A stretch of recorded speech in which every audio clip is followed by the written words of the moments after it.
Chapter 601, Morality I. Li Xuanfeng and Zhao Yongling descended the mountain together. On their way up they had rushed and not paid much attention, but now, as they reached the foot of the mountain, they noticed a small platform. Scattered across it were 6 ancient lampstands lying askew. These lampstands, dark gray and simple, were mostly broken into pieces. Evidently, they had once held treasures that had drawn intense competition, leaving behind clear traces of battle. Reaching the platform's edge, the two stepped onto the wind and flew toward the sea of clouds. Zhao Yongling spoke softly, a trace of wonder in his tone. This green pine grotto heaven, originally named Mirrored Mirage, was established by the ancient immortal cultivator Yings. It is also the last remnant of the green pine Dao lineage. My family's ancestor once said that Yings carried both the powers of the Supreme Yin and the Supreme Yang, thus earning the name Yings. Zhao Yongling continued. When he created this grotto heaven, his cultivation had already reached its peak. He sought transcendence and aimed to find a new path between the Supreme Yin and Supreme Yang, but in the end he perished and there was no further news of him. Li Xuanfeng gazed at the vast sea of clouds below his feet, pondering for a few moments. He hesitated to ask if this immortal's surname was Lu, wary of revealing too much with Golden Core Realm cultivators present. Instead, he asked, if the sea of clouds above and below represents different layers, would there not also be treasures hidden in the lower layer if we have already taken them from above? Zhao Yongling paused momentarily before explaining. I had a similar thought when I entered. I came across a small peak that was deserted, where I found a jade slip with a spell. After retrieving it, I returned to the sea of clouds below, only to find that the peak had become completely. Li Xuanfeng considered this briefly before murmuring, perhaps we are all within the lower realm, each searching for our own opportunities, while the upper realm is merely a projection. When Li Xuanfeng had entered the grotto heaven, he had immediately descended into the sea of clouds, believing he was in the lower realm. Thus, he voiced this deduction. Opposite him, Zhao Yongling frowned and replied, this is the lower realm. I have traversed this space several times, only to return to where I first entered. Li Xuanfeng looked at him, and a look of shock gradually appeared on his face. Meanwhile, Zhao Yongling's expression became increasingly uneasy. Li Xuanfeng spoke softly, Senior, please wait here. Let me go down and take a look. He rode the wind and dove headfirst into the sea of clouds. After just a single breath of time, he emerged from the lower edge of the cloud layer, now inverted, and ascended once more, riding the wind upward. Before him stood a middle-aged man clad in white, a sword at his waist. It was Zhao Yongling. The Zhao Yongling before him clutched his sleeve, his expression puzzled as he looked at Li Xuanfeng. In a calm tone, he said, I thought you would investigate for a while longer. I did not expect you to return so quickly after just diving down. Did you discover anything? Li Xuanfeng was struck with alarm and replied in a low voice, Who are you? Zhao Yongling frowned, sensing that something was amiss. Li Xuanfeng came to a realization, silently retreated a step, and once again plunged into the sea of clouds. He took another breath of time to pass through the dense gray clouds, flying upward on the wind. As he emerged, there was yet another Zhao Yongling standing above the sea of clouds.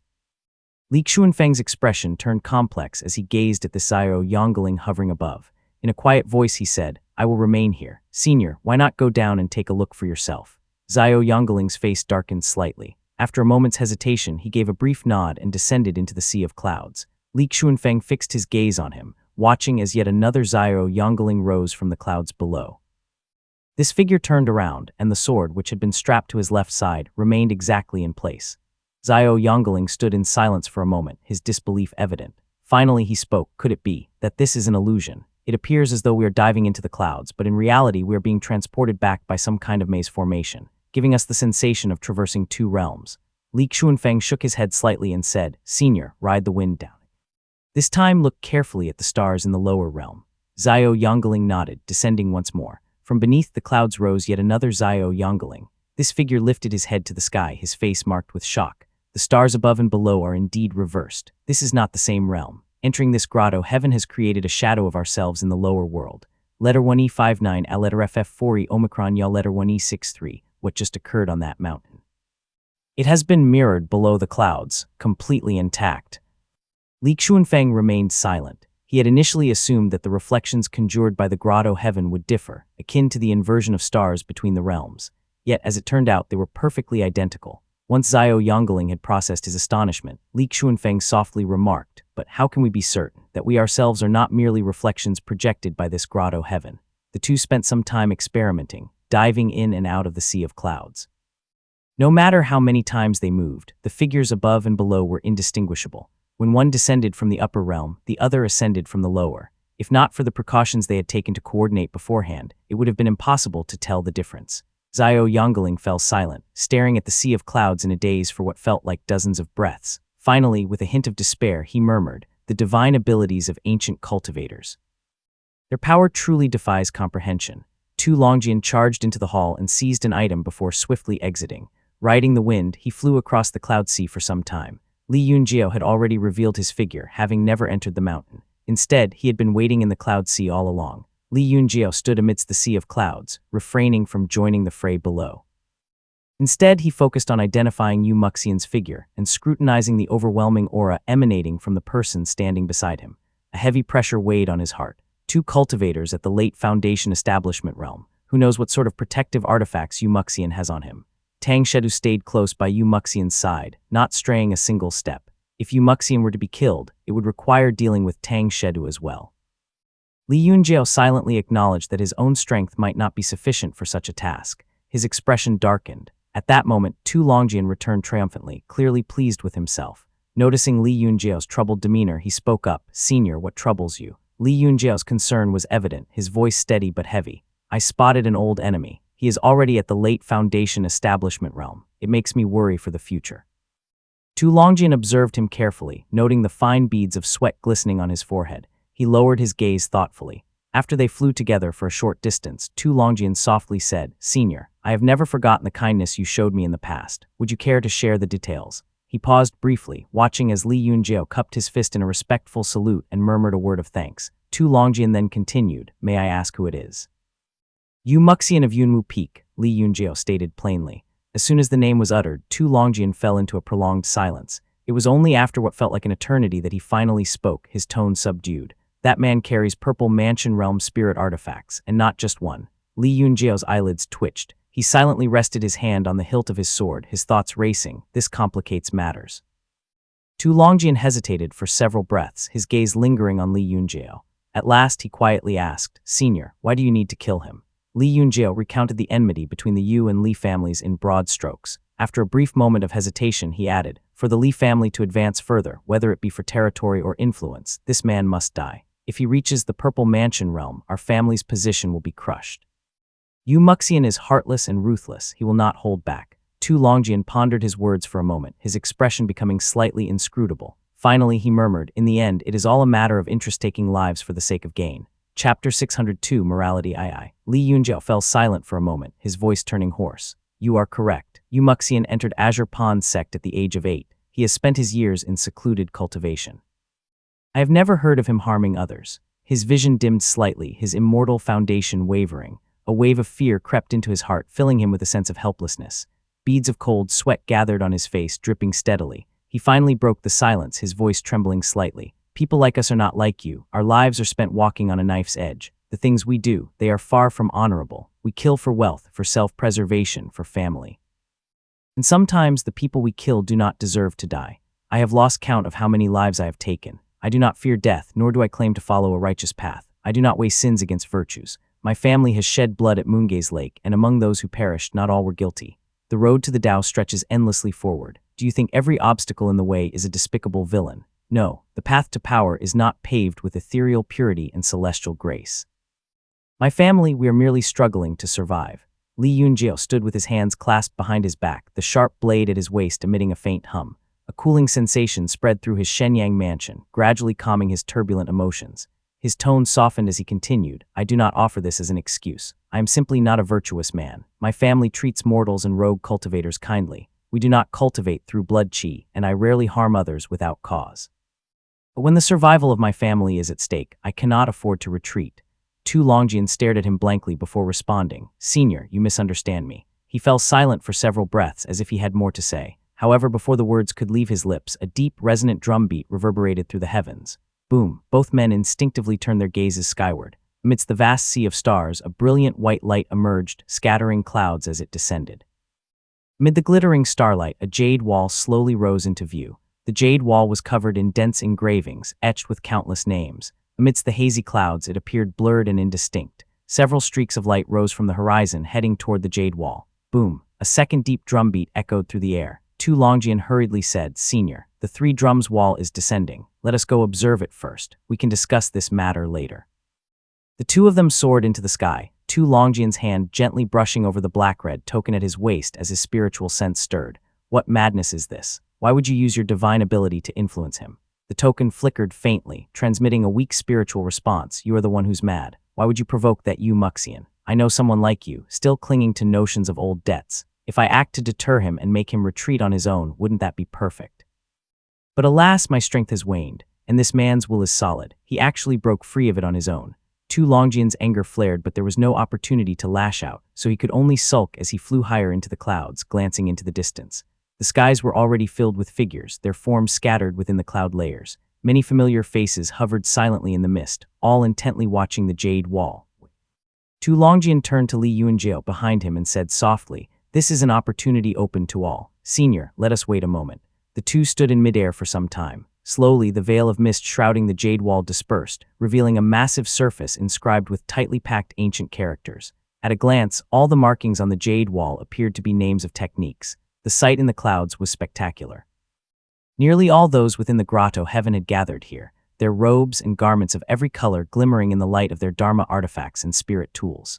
Each cultivator stood frozen, hands forming incantations, their gazes fixed on the jade wall. A ring, Nyao symbol 34D letter 1D41B, Ihachek letter 1E65 boom. The third drum beat reverberated at last. None dared to move as two figures materialized before the jade wall. One figure was tall and clad in ancient white robes, cascading downward in flowing lines with two pale sashes hanging loosely at his sides. His face was obscured by a hazy aura, and golden white halos rippled outward behind his head, marking him as no ordinary being. The other appeared to be a youth, sitting cross-legged atop a cloud with his feet dangling freely. He leaned lazily against the three drums wall, holding a jade pot in one hand and casually pouring its contents into his mouth. His face, too, was veiled in indistinct mist, while his other hand rested on his knee. The youth spoke softly. "I have always had a question I cannot resolve. I wonder if Senior might enlighten me." The standing figure gave a slight nod. The youth asked, "Does morality truly exist in this world? I have wandered across Jiangnan and the eastern seas, witnessing countless people and countless events. Conflicts in this world stem first from gain, second from emotion, and only third from morality." He continued, "Forget about good and evil. Killing someone to advance one's cultivation, could that be considered moral?" The white-robed figure shook his head definitively. The youth chuckled and pressed on. "If killing to cultivate is immoral, then what about killing to seize treasure? Can that be called moral?" The white-robed figure gave a faint shake of his head. The youth persisted. "Then is it moral to harm and kill in the name of stealing another's heritage or dharma artifact? If it is immoral to harm and kill for the sake of theft, then enslaving others must also be immoral. If enslaving others is immoral, then renting land to tenants and collecting taxes or tributes must likewise be acts of exploitation. Buying cheap and selling high, extorting excessive profits, are these not also violations of morality?" The youth's voice remained light and airy. "In that case, let me ask you, Senior, since the dawn of human society, when has the ruling class ever possessed morality? And when have the ruled ever followed morality?" The white-robed figure gently shook his head and replied, "It is precisely because human hearts are mired in greed that we, who are blessed by the heavens and earth, must act to set the world right. We are tasked with correcting humanity and nurturing our own morality. To enter the world and cultivate by upholding justice." The young man straightened his back, his gaze fixed on the figure before him, and his tone grew cold and stern. "If we go by what you have just said, the Wei state is still cultivating bright yang with its system of 3 wives and 4 concubines. They have established an imperial hierarchy, centralizing power into a single figure and enforcing a rigid structure of reverence and submission. Where then is the concept of governance through non-interference? In today's world, when have cultivators ever shown any true morality?" He let out a cold laugh. "So this is your logic: cultivate immortality, but no matter what we cultivators do, we are born guilty. As long as there is injustice and inequality in this world, it can all be blamed on us. And then what? So what? What does it have to do with me?"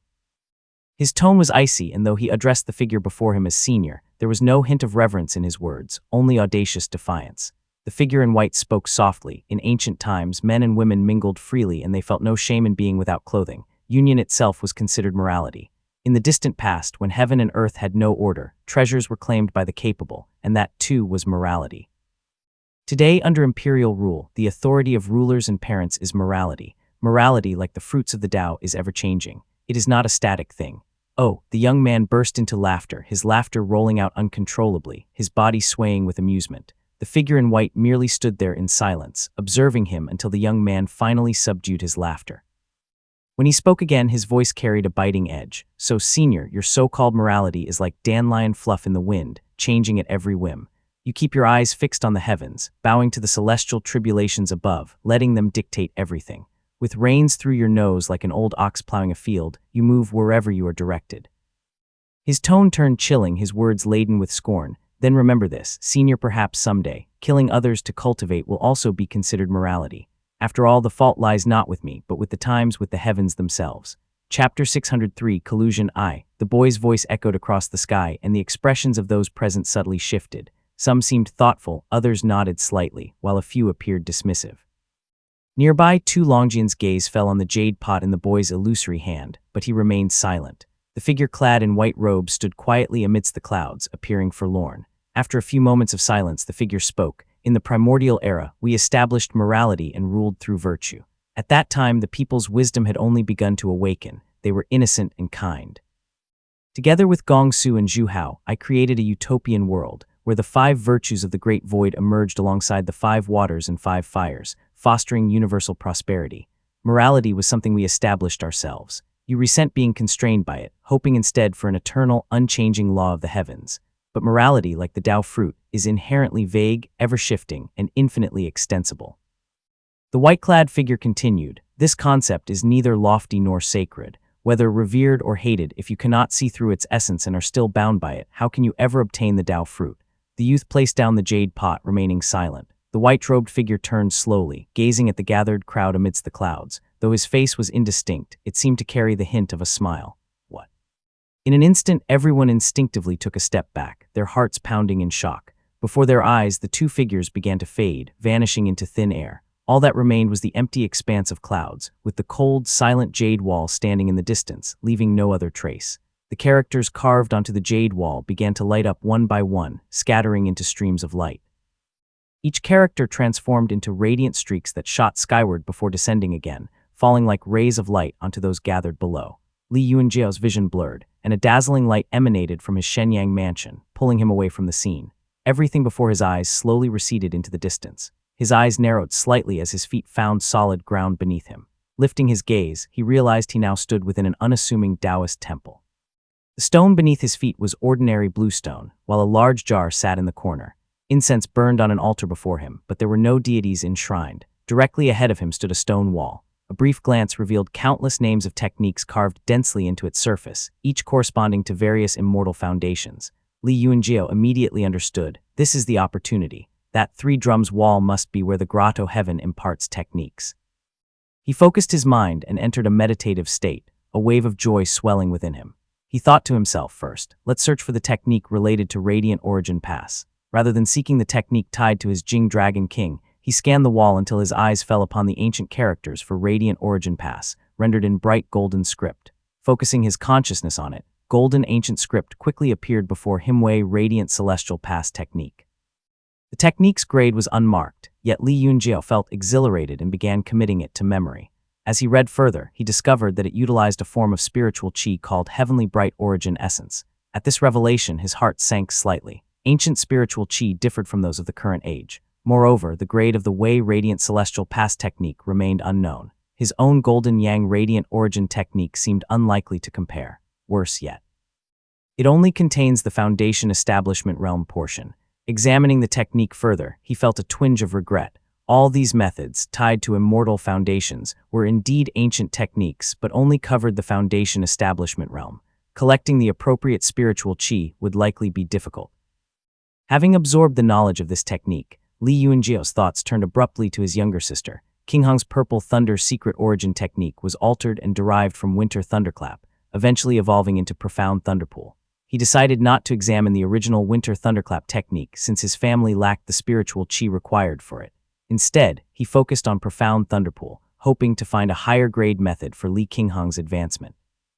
Concentrating his consciousness again, pale purple ancient characters emerged before his Eyes Cloud Thunder inquiry technique. This technique, too, bore no grade and led directly to the immortal foundation of Profound Thunderpool. Lacking expertise in thunder-based techniques, he could not judge its quality. However, upon examining its required spiritual qi, he found it aligned with Profound Yin Thunder liquid. Fortunately, the purple thunder secret origin technique is also an ancient method, so there should not be significant differences. He committed the technique to memory. With the jade wall still intact, he began searching for the one tied to the Jing Dragon King Immortal Foundation. The name stood out distinctly in its ancient form, making it easy to locate. Azure Serpent's return technique. This method, however, proved less fortunate. The required spiritual qi, pure origin clear river, differed from the river pure qi his family possessed. Nonetheless, Li Yunjiao memorized the technique thoroughly before the myriad techniques and immortal foundations on the wall finally faded away. Opening his eyes, he found himself still within the Taoist temple, gazing at the jade wall. Suddenly, golden characters began to appear across its surface. Li Yunjiao froze, staring at the wall.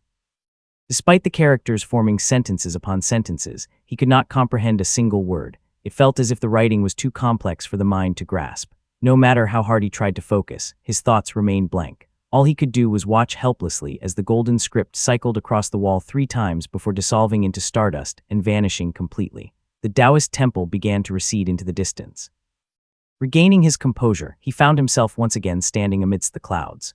In the distance, the jade wall had long since vanished, leaving behind an empty expanse where the clouds had once gathered, now illuminated only by dim moonlight and scattered starlight.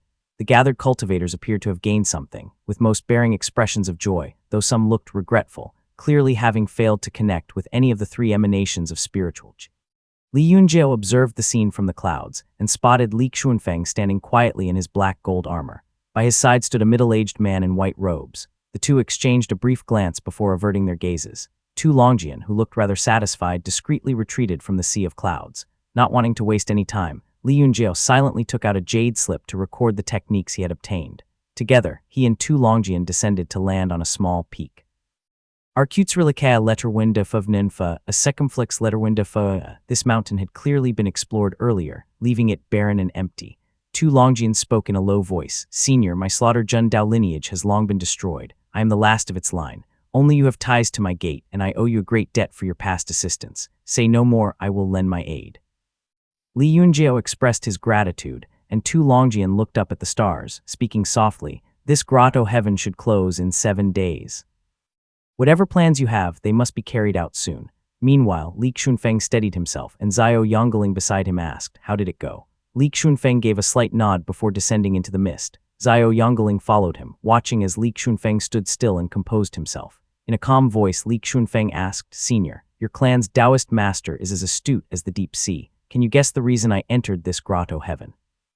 Zhao Yongling was taken aback by the abrupt question. After a moment of thought, he answered in a low voice, Yu Muxian. The Li family's rise had been supported in part by the Zhao family for years, making the situation on the lake crystal clear to him. It wasn't hard to deduce the motive, so he answered decisively. Li Xunfeng responded softly, correct. Zhao Yongling fell silent for a moment before replying. The Taoist master's plans always carry his reasoning. He has not told me directly, but sending me into this grotto heaven must mean he intended for me to assist you. Chapter 604, Collusion II. Li Xunfeng offered a quiet word of thanks, to which Zhao Yongling responded gravely, there is no need for thanks, Xunfeng. If Yu Muxian ascends to the Purple Mansion realm, there is not a single family that would welcome it. And years ago, the Yu family competed fiercely with your family, leaving a legacy of resentment with my own as well. Zhao Yongling continued, Yu Muxian may appear detached from the world, indifferent even to his own kin, but who is to say this is not a calculated facade? Moreover, Taoist Master Yunwu and my Zhao family's ancestors were bitter enemies. Regardless of the circumstances, I will take action. With their resolve set, Li Xunfeng said firmly, very well, but we do not know when this grotto heaven will close. It would be better to act quickly. Let us forgo searching for other treasures. Zhao Yongling nodded and followed Li Xunfeng. He gave a quiet warning, however. Yu Muxian alone is already difficult to handle. Add Tang Shedu into the equation and the task becomes even more daunting. He has been a well-known figure for years. Just the 2 of us may not be enough. Li Xunfeng had already noted Li Yunjiao's landing spot earlier. As he walked, the jade pendant at his waist gradually began to glow warmly, dispelling the clouds ahead and revealing a small mountain peak. On the mountaintop stood 2 figures, both clad in black. One exuded a dark, brooding aura and stood with an impassive expression, while the other appeared far more imposing, wielding a large golden hammer and seemingly lost in thought. Li Xunfeng and Zhao Yongling passed through the mist and immediately came under the detection of spiritual senses. Tu Longjian's gaze flickered, as if he understood the purpose of Li Yunjiao staying in this location. He took a slight step back and remained silent. Li Yunjiao cupped his fist in greeting and stepped forward. Xiao Yongling, not bothering with pleasantries, introduced himself softly. Xiao Yongling of the Xiao family in Lixia. Li Yunjiao returned the gesture respectfully and responded, "So it is the senior man on Mount Feather." However, Xiao Yongling, while observing Tu Longjian standing behind Li Yunjiao, felt a quiet sense of astonishment. This realization gave him more confidence in the matter at hand. Li Xuanfeng stepped forward and spoke softly. "This cloud sea can obscure spiritual senses. I only saw him heading east earlier. To locate him, we must move quickly." Without further words, the group ascended into the air. Tu Longjian suddenly spoke up. "Let me search. I have my methods." Tu Longjian appeared unaffected by the cloud sea's obstruction of spiritual senses. He flew to the forefront, holding the black and dread token at his waist and focusing intently on the path ahead. Xiao Yongling considered this and then said softly, "Leave Tang Shedu to me. I can hold him off for a while." Tu Longjian glanced back slightly and responded in a low voice, "This will not be easy. Muxian carries 2 purple mansion realm artifacts." Xiao Yongling's pupils dilated in shock, and he muttered, "Of course, he is Yuanwu's." Tu Longjian continued, "Moreover, Tang Shedu, though rarely active in recent years, has advanced greatly in strength and is not to be underestimated. If this succeeds, I want the jade box he carries." The others agreed readily. However, Tu Longjian seemed deeply uneasy and communicated privately with the token at his waist. "You mentioned something strange about Muxian. What do you mean? Could it be he carries a thread of fate?" The token vibrated faintly, its tone laced with frustration, again with Yunwu peak. "Damn it, year after year there is no escaping Tang Yunwu's shadow. There's definitely something off about Muxian. My divine ability has no effect on him. If you ask me, Tang Yunwu has likely marked him as some sort of opportunity and is secretly observing him." "No effect." Tu Longjian frowned, murmuring aloud, "Could it be his numerous spirit treasures are shielding him from your divine abilities? Or does he truly bear a thread of fate?" "Absolutely not. Both Gu Shentang and you have a thread of fate, and yet I can still calculate around you too," the token replied gravely. "I was forced into hiding in this grotto heaven because of Yuanwu, trapped within the merging fire order for ages. I've long mastered a sliver of its metal essence power, yet I can't discern even the slightest trace of Muxian's origins. He must be linked to something on the level of a golden core realm." The token trembled slightly as it added, "That's why I warned you not to provoke him. If it weren't for my grudges against Yunwu Peak, I wouldn't even be advising you. Tang Yunwu destroyed my physical body, leaving me clinging to life. How could I not hate him?" Tu Longjian mulled over this, sensing the situation's complexity, and asked, "By your reasoning, would the true monarchs watching over this grotto heaven not have already noticed us?" The token replied, "The mirrored mirage grotto heaven is no ordinary place. For them to silently observe while the grotto heaven remains unclaimed is already remarkable. How could they possibly calculate anything within the grotto heaven from the outside? Otherwise, how do you think Gu Shentang and Cheng Xiao managed to escape back then? Moreover, things above the golden core realm may appear terrifying to people like us who lack the full picture, but to them, such things are probably no more than minor chess pieces on a grand board." Tu Longjian lowered his head slightly, using the spirit treasure in his possession to scan the cloud sea ahead. Before long, he detected something in the distance. Turning back to the group, he spoke softly, "Found him." Muxian walked with his hands behind his back, moving leisurely through the cloud sea with an air of ease, as though he were completely relaxed. Tang Shedu followed silently behind him, carrying his long halberd. Air letter 1F01, new letter 1D2, Veopen letter 1D61A. It was rare for Muxian to appear so at ease. Ever since he was accepted into Yuanwu Peak, he had always cultivated quietly, never revealing himself to others. Decades had passed, and only now did he have a rare moment of relaxation. When he was young, Muxian did not understand the significance of being personally accepted as a disciple by Tang Yuanwu. At the time, he merely thought that his master's spiritual senses lingering around him was a sign of constant care and attention. It wasn't until he began reading Taoist scriptures that he realized that someone as inexperienced as an embryonic breathing realm cultivator should not have been able to discern the movements of a purple mansion realm cultivator's spiritual sense. Watching Tang Shedu break into a sweat and falter in front of Tang Yunwu, Muxian finally understood that his own resilience was not due to exceptional mental fortitude. It is all thanks to this jade buckle. Gradually, Muxian came to understand its significance, but by then, it was too late. Tang Yunwu had already noticed that his divine abilities seemed unable to influence this seemingly ordinary child. His vigilance grew sharper, and no matter what Muxian did, Tang Yuanwu's spiritual sense lingered over him like an unshakable shadow. As a half-grown child, Yu Muxian would likely have crumbled into madness under the silent pressure if not for the jade buckle's calming influence. He relied on its effects to display an outward demeanor of detachment, indifference, and a Tao-centric heart aligned with the heavens. Fortunately, Yu Muxian's natural talent was exceptional. With the jade buckle enhancing his comprehension, he managed to gradually steer Tang Yunwu toward a different conclusion, that he was a reincarnated immortal cultivator. If this jade buckle had not recognized me as its master and was taken by anyone else, I would have died at Tang Yunwu's hands long ago. His thoughts darkened. Decades of silent endurance were about to bear fruit. He was nearing the Purple Mansion realm, and once he stepped into it, he would finally begin to free himself from Tang Yunwu's control. Decades of a blade slicing through my meridians, decades of enduring the daily intrusion of spiritual senses, decades of sitting immobile in meditation within the cave dwelling, Tang Yunwu. Yu Muxian's gaze hardened. When I achieve the Purple Mansion realm, I will finally be able to establish my own peak under my name, consolidate the Moongaze Lake, plunder and cleanse the other families, and thoroughly uncover the origins of this jade buckle. Chapter 605, Tang Shedu. He wore a serene expression, as if admiring the scenery within the clouds. Decades of torment and cultivation had completely severed the connection between his inner emotions and his outward expressions. Standing with his hands clasped behind his back, he gazed at the small mountain peak gradually emerging in the distance. Smiling, he glanced at Tang Shedu and spoke softly, "Senior brother, why not descend and take a look?"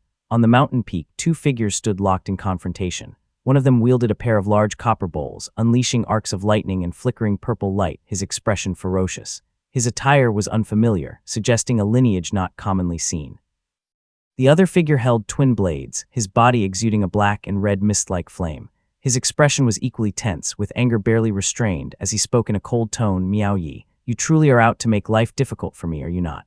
Miao Yi clutched the two copper bowls tightly, his face fierce. Between them, resting on the peak, was a long halberd of deep golden hue. Its shaft curved like a crescent moon, towering taller than an average person, standing silently on the mountain. There is no one else here, and the closing of the grotto heaven is near. Why not settle this with a proper fight? Miao Yi suggested. Overlooking the scene from the clouds, Yu Muxian appeared relaxed, while Tang Shedu cradled his own halberd, his demeanor indifferent. Yet his gaze lingered on the golden halberd below, betraying a glimmer of interest. He murmured, "That is Shedu, the current heir of the Shedu family. After so many years of turmoil in the Golden Tang Gate, how many heirs have died? At last, there is one who is capable." Yu Muxian's eyes glowed faintly white as he activated his perception technique to examine the artifact on the peak. His own immortal foundation circulated within him, its power now even more extraordinary as he had advanced to the late Foundation Establishment realm. Immediately, he gleaned details about the artifact. "It is indeed an ancient Foundation Establishment realm artifact," Yu Muxian said softly. "Likely belonging to some general of the Wei state from long ago. It carries the essence of the bright yang. The Wei state always loved crafting halberds and spears as symbols of their valor." Tang Shedu paused, then chuckled. When Zhao Zhewu Emperor conquered the Wei state, he melted down all their weapons to forge the heavenly martial hall. These kinds of artifacts vanished after that. Only a place like this grotto heaven could still hold remnants. "Senior brother, are you tempted?" Yu Muxian teased with a faint smile. Tang Shedu clasped his hands behind his back, smiling lightly. "Though it does not perfectly align with my cultivation technique, it is still an ancient artifact. Studying it could be of great benefit. As for these two," Tang Shedu cast an indifferent glance toward the peak. "Kill the one from the Miao family. As for the one from the Shedu family, Shedu Tang had ties with our master. We should at least show some courtesy." Tang Shedu lifted the halberd in his arms and lightly tapped his belt. Instantly, golden radiance surged around him, coalescing into a majestic suit of spirit armor. Yu Muxian adjusted his feathered robe, more suited to spellwork than combat, and smiled faintly. "I wonder how Senior Brother's cultivation measures up these days. Why not go down and try?" "With pleasure." Tang Shedu laughed heartily and descended toward the peak with his halberd. Miao Yi and Shedu Chen were in the midst of their clash when Tang Shedu arrived, flying through the air.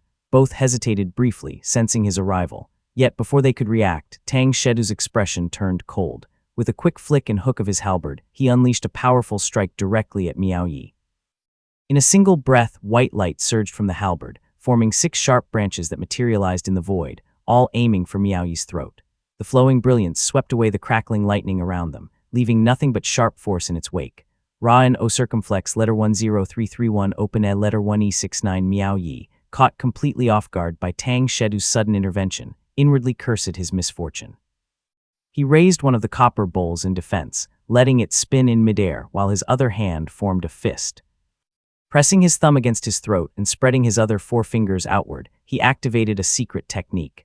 This move revealed the depth of his background as a disciple of an ancient Purple Mansion Realm immortal clan. Drawing upon a nearby meridian point with his body, he channeled his mana and unleashed 4 bolts of lightning, barely managing to fend off the branches. He quickly retreated, forming seals as he moved. However, the copper bowl in the air emitted a dull thud before being blasted backward at an even faster speed. The concentrated lightning it had gathered dissipated into scattered purple sparks. Tang Shedu's halberd, undeterred, flipped upward. The intricate patterns on the arm guards of his domineering armor shimmered, stinging Miaoyi's eyes as the halberd surged forward, aiming straight for his forehead.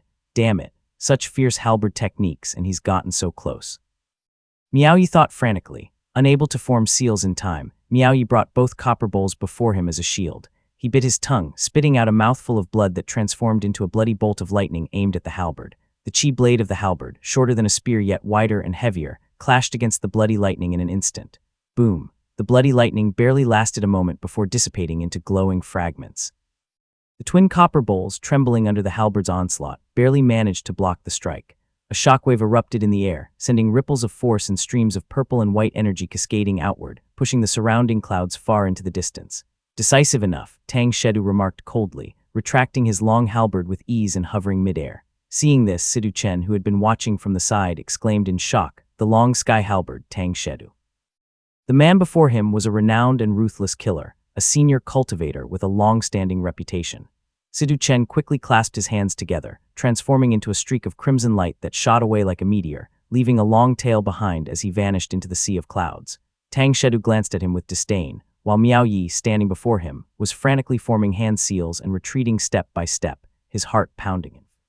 Miaoyi knew very well who he was facing. When Tang Shedu had roamed the world, Miaoyi had still been a minor cultivator in the Qi cultivation realm, yet even then he had heard of Tang Shedu's fearsome reputation. Back in those days, only a select few like Yang Tiania or Yu Yuxi could rival him. If this man had not hit a bottleneck, he would probably already have broken through to the Purple Mansion realm by now. Damn it, how did I end up provoking someone like him? Miaoyi's thoughts were racing with terror. After a single exchange, he realized he was no match for this opponent.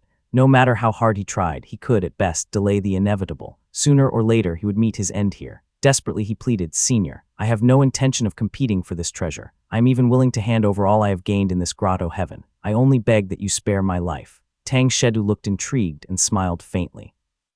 "I have killed so many people over the years. Back then, the thunder techniques had not yet emerged. I never had the chance to kill a thunder cultivator with an immortal foundation. Killing you now would fill that gap nicely." Tang Shedu's previous attack had sent Shedu Chen fleeing in disgrace, and now Miaoyi was desperately begging for his life. Watching from above the clouds, Yu Muxian nodded silently to himself. "Although neither of them is weak, my senior brother's strength is undeniable."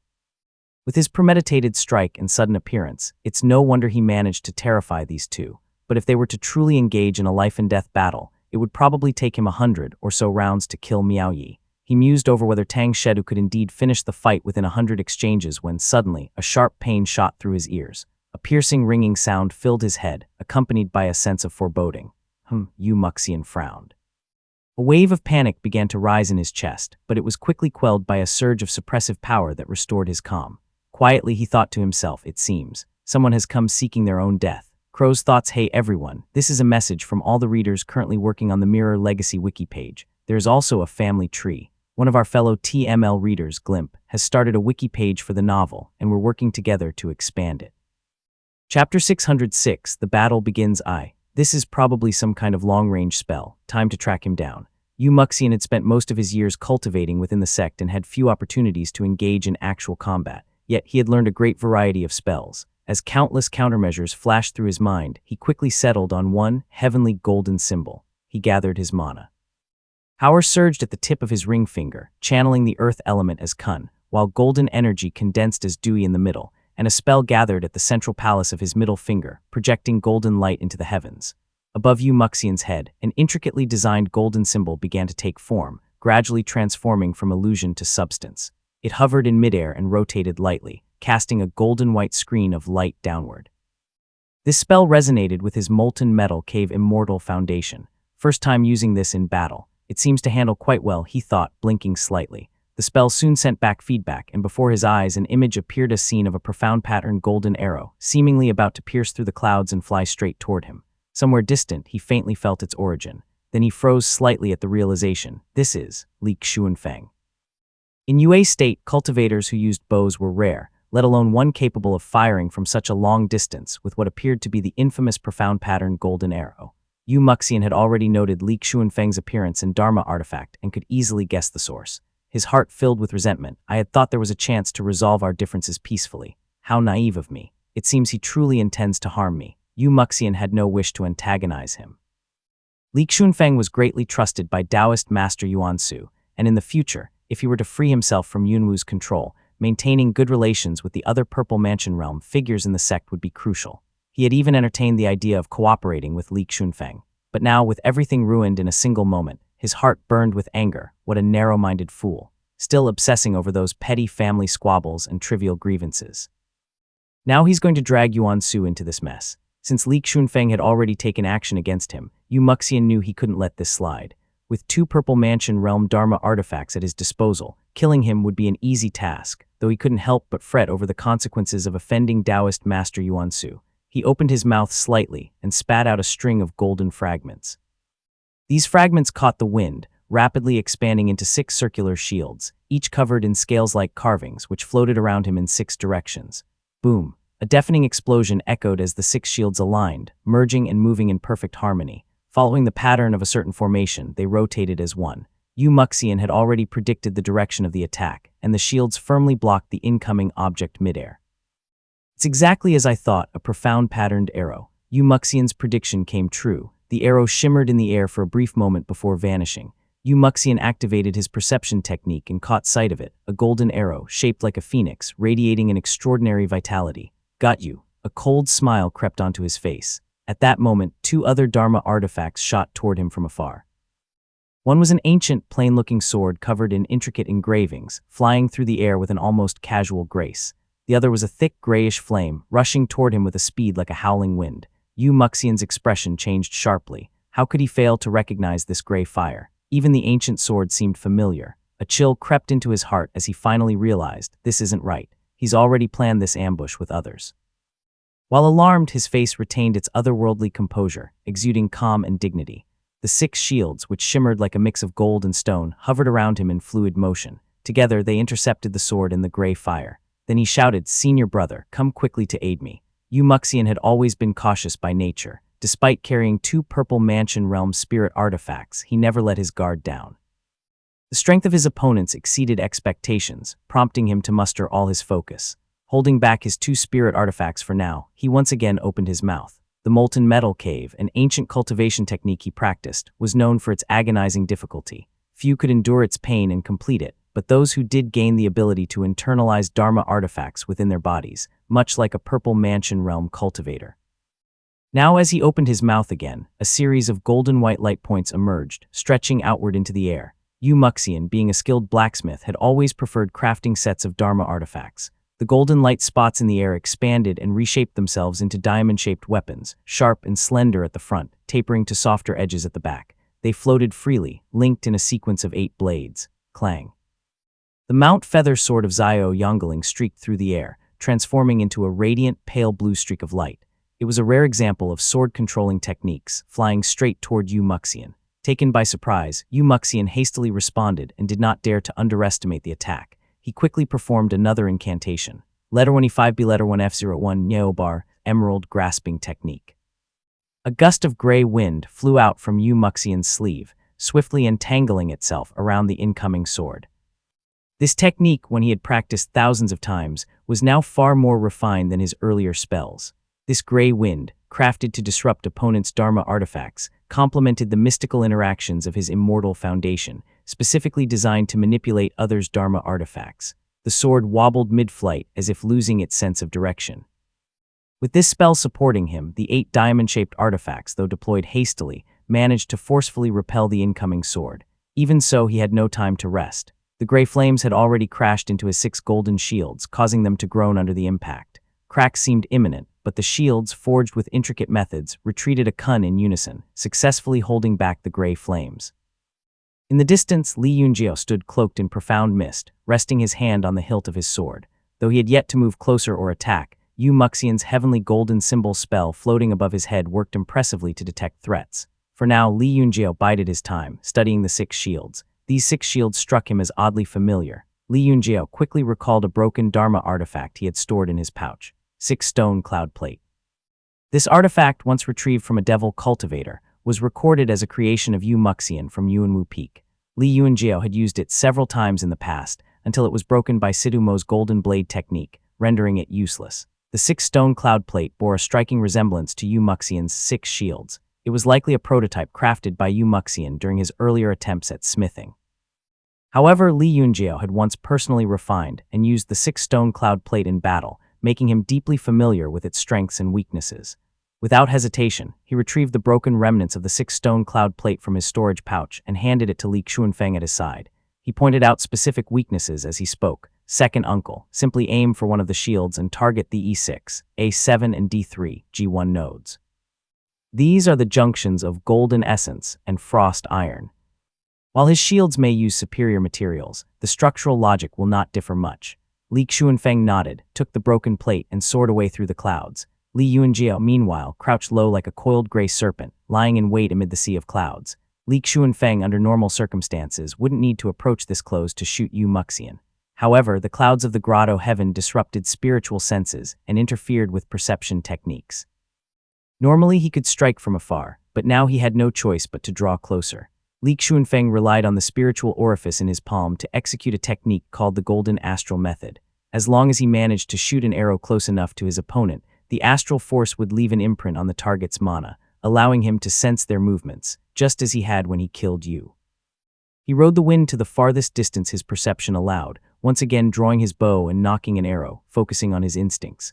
Let me see how far your spell can track me. Chapter 607, The Battle Begins II. In the Cloud Sea, after an initial clash, each side had already gained some insight into their opponent's artifacts. There was no need for further concealment. Zhao Yongling revealed himself, chasing after the sword artifact and grasping it in his hand, silently moving closer. Meanwhile, Tu Longjian moved with eerie stealth, somehow managing to get within 3 kai of Yu Muxian without being noticed. Wielding his golden hammer, he swung it ferociously toward Yu Muxian. Yu Muxian tilted his shoulders slightly and shifted to a new hand gesture. Using his pinky's upper joint to represent Yu, its middle joint Su, and its lower joint Hai, he formed a lotus flower seal. Golden light flickered in his eyes as he seated himself midair. Splash! In an instant, a golden lotus bloomed in the sky, its layers of petals enclosing Yu Muxian within. He did not counterattack, but instead maintained a steady defense, intending to hold out until Tang Shedu arrived to assist. These 3 successive spells demonstrated his extraordinary talent. Not only could he wield numerous techniques with ease, but his ability to quickly discern the flow of spiritual energy and adjust his methods accordingly highlighted a combination of innate aptitude and rigorous training. This far outstripped the capabilities of those around him. The Li family cultivators lacked deep foundations. Zhao Yongling was a half-trained scion of a Purple Mansion realm cultivator, and Tu Longjian seemed incapable of invoking techniques to disrupt spiritual energy, leaving Yu Muxian free to manipulate it as he pleased. However, Zhao Yongling was renowned as the man on Mount Feather. He was no easy opponent to deal with. His sword flicked upward, tracing an elegant arc in the air, and his immortal foundation, Eastern Feather Mountain, surged to its full potential within him. As his lips parted, he exhaled a wisp of white mist. The white mist scattered in the air, drilling downward with force, spinning and twirling. It froze the surrounding spiritual energy, gradually forming a vague outline of a massive mountain. Suspended midair, the mountain neither rose nor fell, standing still as if suppressing the spiritual energy around it. However, the sword in his hand repeatedly slashed through the lotus-like petals before him, slicing through more than a dozen layers, but each strike felt as if it lacked substance. Even the sword seemed on the verge of being trapped. Zhao Yongling, not particularly adept in swordsmanship, hurriedly withdrew the blade. Meanwhile, Tu Longjian's golden hammer had already reached him. Its gray flames exuded terrifying power, forcing Yu Muxian to use his 6 golden shields to block the flames. Even as the enemy advanced right to his face, Yu Muxian dared not recall the shields. Instead, he brought his 2 fingers together and pressed them toward the golden hammer. At first glance, this action seemed suicidal, but Tu Longjian raised an eyebrow slightly, only to witness the golden hammer forcibly stopped in midair by Yu Muxian's maneuver. Tu Longjian's expression showed surprise as both his hands lit up. Yu Muxian quickly withdrew his fingers, finding himself momentarily overwhelmed. The 6 golden shields retreated further and further, while the gray flames edged closer. Still, he hesitated to summon his spirit artifacts, thinking, if I release the 2 Purple Mansion Realm spirit artifacts now, they'll undoubtedly scare these people away. At most, I might injure one of them. That would be far too reckless. Yu Muxian was determined not to leave any loose ends for himself. Since he had chosen to act, these 2 Purple Mansion Realm spirit artifacts must ensure that all of his foes were annihilated without exception. Yu Muxian continued. Tu Longjian still carries one of the 6 jade boxes from the hall. Killing him now is just perfect. Indeed, in the midst of this exchange, Tang Shedu had already erupted in fury. Abandoning the battle with Miao Yi, he turned back in a rage, his gaze cold and domineering as he roared, "Who dares harm my junior brother?" On the other side, Miao Yi, as though granted a pardon, knew full well that this chaotic battle was beyond his ability to meet. He had no intention of getting involved. Finally seizing a rare chance to escape, he wasted no time in abandoning the battlefield and fleeing at once. Although Miao Yi harbored resentment toward Tang Shedu, he was shrewd and cautious. Given the current situation, even if those trying to harm Yu Muxian win, they'll likely silence me to tie up loose ends. And if they lose, I'd still die in the end. As for profiting from their battle, who doesn't have a hidden trump card? It's never that simple. Making his decision swiftly, he fled into the distance. Tang Shedu, now free of his previous engagement, unleashed his halberd, its momentum overwhelming and exuding the aura of someone who had long been in the late stage of Foundation establishment realm. Letter 1 D633A umlaut letter 1 ED7 open as the earlier battle had already demonstrated to Tu Longjian and his allies that Tang Shedu's strength was astonishing. They all felt a sense of foreboding. Yu Muxian, however, smiled faintly, just about to speak when a buzzing sound suddenly rang in his ears. Again, Yu Muxian sneered. The spell above his head, heavenly golden symbol, rotated and floated in midair. He blinked a few times, then froze. Can't locate it. How is that possible? From the moment of the ambush, Yu Muxian had meticulously maintained control over the battlefield, analyzing the logic of each move and assessing everyone's strength and intentions. But now this unexpected development left him genuinely baffled. The heavenly golden symbol was designed to detect incoming spells and artifacts, employing incredibly sophisticated techniques to avoid the stealth methods or concealed artifacts of his foes.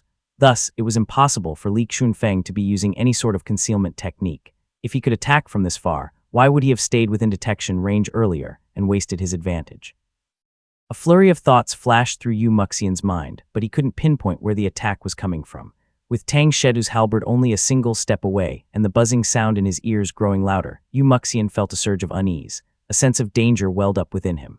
Blood formed on the tip of his tongue, its metallic tang spreading in his mouth.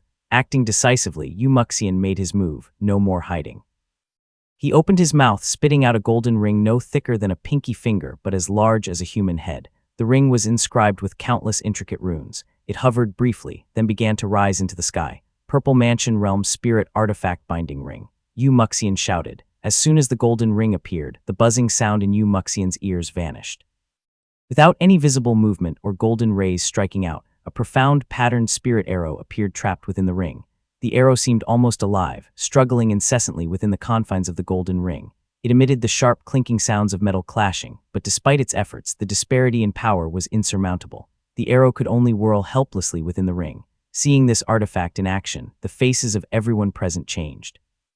Tu Longjian narrowed his eyes slightly, thinking to himself, the first Purple Mansion Realm Spirit Artifact is out, and it's a defensive artifact. This is going to be troublesome. His spiritual sense flickered as he inwardly cursed at the token in his possession. You call yourself an ancient spirit artifact. Look at that modern spirit artifact, how formidable. If you continue to underperform and something happens to my allies, how do you plan to handle it?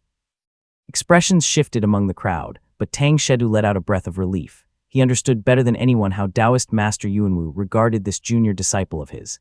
If Yu Muxian were harmed here, Tang Shedu would likely face severe consequences. Yu Muxian, always calculating, had not discussed the Purple Mansion Realm spirit artifacts with Tang Shedu on their way here. Tang Shedu was therefore pleasantly surprised, feeling a wave of cruel delight as he redirected his halberd toward Xiao Yongling. Xiao Yongling glanced coldly at the golden ring. He recognized it immediately. It was clearly modeled after a certain artifact from years ago. He didn't have time to examine it closely, as he was forced to withdraw his sword and turn to defend himself. Hidden in his sleeve, his fingers clenched tightly around a jade hook. Before their artifacts clashed, Tang Shedu's mocking voice rang out. You are from the Xiao family, huh? I bet you're quite familiar with the appearance of the binding ring, are you not? What are you called again? Man on Mount Feather or something? Looks like you're destined to become the next Xiao Zainyu. Chapter 608, The Battle Begins. Xiao Yongling's previously calm expression was finally shadowed by a trace of gloom. The eastern feather mountain formed from spiritual energy in the clouds began to move slowly, suppressing the flow of mana and weakening the power of Tang Shedu's halberd. The long sword in his hand radiated dazzling brilliance as he moved to block the attack head-on. The ancestor of the Zhao family, Zhao Xianyu, had met his end overseas years ago, unable to even put the Zhao family's signature spell into use. Zhao family, relying on past connections, had begged a Taoist master from the Purple Smoke Gate to cast a spell that projected the image of a circular ring, using it to inquire everywhere, but to no avail. Decades later, Taoist master Yuanwu had wielded a Dharma artifact shaped like a ring on multiple occasions. The Zhao family dared not confront him, but they harbored silent suspicions in their hearts. Now, Tang Shedu's words were like grinding the Zhao family's face into the dirt. This veiled insult, half hidden and half revealed, was far worse than mocking the Li family by referencing Li Qijing's assignment to guard the southern borders. Earlier, it had been agreed that Zhao Yongling would hold back Tang Shedu, so he decisively invoked his immortal foundation, wielding his sword to intercept Tang Shedu's advance with full force. Meanwhile, Tu Longjian communicated through spiritual sense. The black and red token in his possession erupted with raging gray flames, scorching Yu Muxian's defensive Dharma shields with a sharp, hissing sound. Yu Muxian formed a lotus hand gesture with one hand to resist Tu Longjian's golden hammer, while his other hand summoned back the golden shields. As the golden shields retreated, the raging flames surged forward. Tu Longjian raised an eyebrow and focused his spiritual sense. First, destroy the heavenly golden symbol above his head. With that artifact in place, Senior Yuanjiao cannot approach him. Coming from a family of sword immortals, he must surely have talisman swords. With his spiritual sense commanding the flames, they surged upward and twisted toward Yu Muxian. Yu Muxian carefully observed the fire and understood immediately. 6 Ding Merging Fire Token. A flame that shortens life and injures vitality, used to destroy artifacts and purge. It disperses, incinerates, and annihilates, balancing yin and yang within the Grotto heaven. It must be countered with the water mansion system. From his sleeve, Yu Muxian flung out a jade bottle. Changing his hand gestures, he formed a seal, pressing his ring finger for Ren and his middle finger for Gui, then flicked his sleeve, releasing a pale blue glow. The jade bottle tipped in midair, spilling a single drop of jade dew. When it collided with the blue glow, it burst into a roaring cascade of seawater, pouring down from the heavens. The 6 Ding Merging Fire token clashed with the torrent, and Yu Muxian lightly manipulated his spell to seize the advantage in controlling the battlefield's formation. However, the gray flames, being 6 Ding Merging Fire token, burned the seawater completely. A precious spirit item had been expended just to fend off a single attack. Yu Muxian showed no concern as the golden ring in the sky spun rapidly, intercepting streak after streak of golden light that streaked across the air like meteors. Li Xuanfeng, already having one arrow trapped within the ring, released new arrows condensed from astral gold. These arrows were also ensnared one by one within the golden ring, where they were ceaselessly ground down. Simultaneously, Yu Muxian's 8 golden diamond-shaped artifacts rushed forward, clashing violently with Tu Longjian's golden hammer.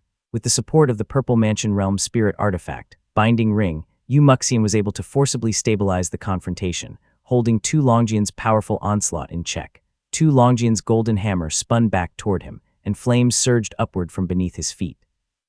At last he ceased concealing his immortal foundation, activating the molten fiend fire.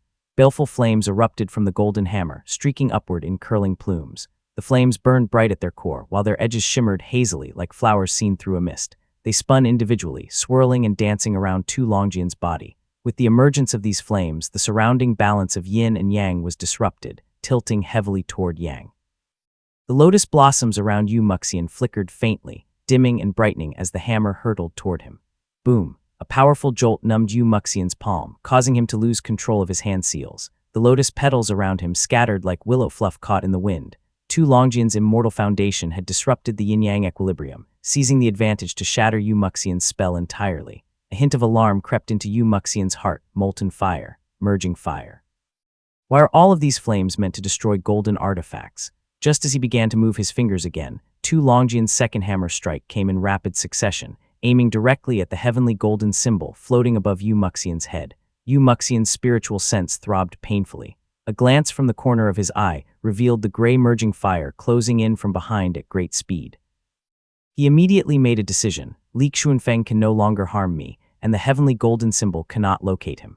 Better to abandon it than waste my strength maintaining it. With this thought, Yu Muxian allowed Tu Longjian's hammer to strike the symbol and focused instead on summoning the binding ring.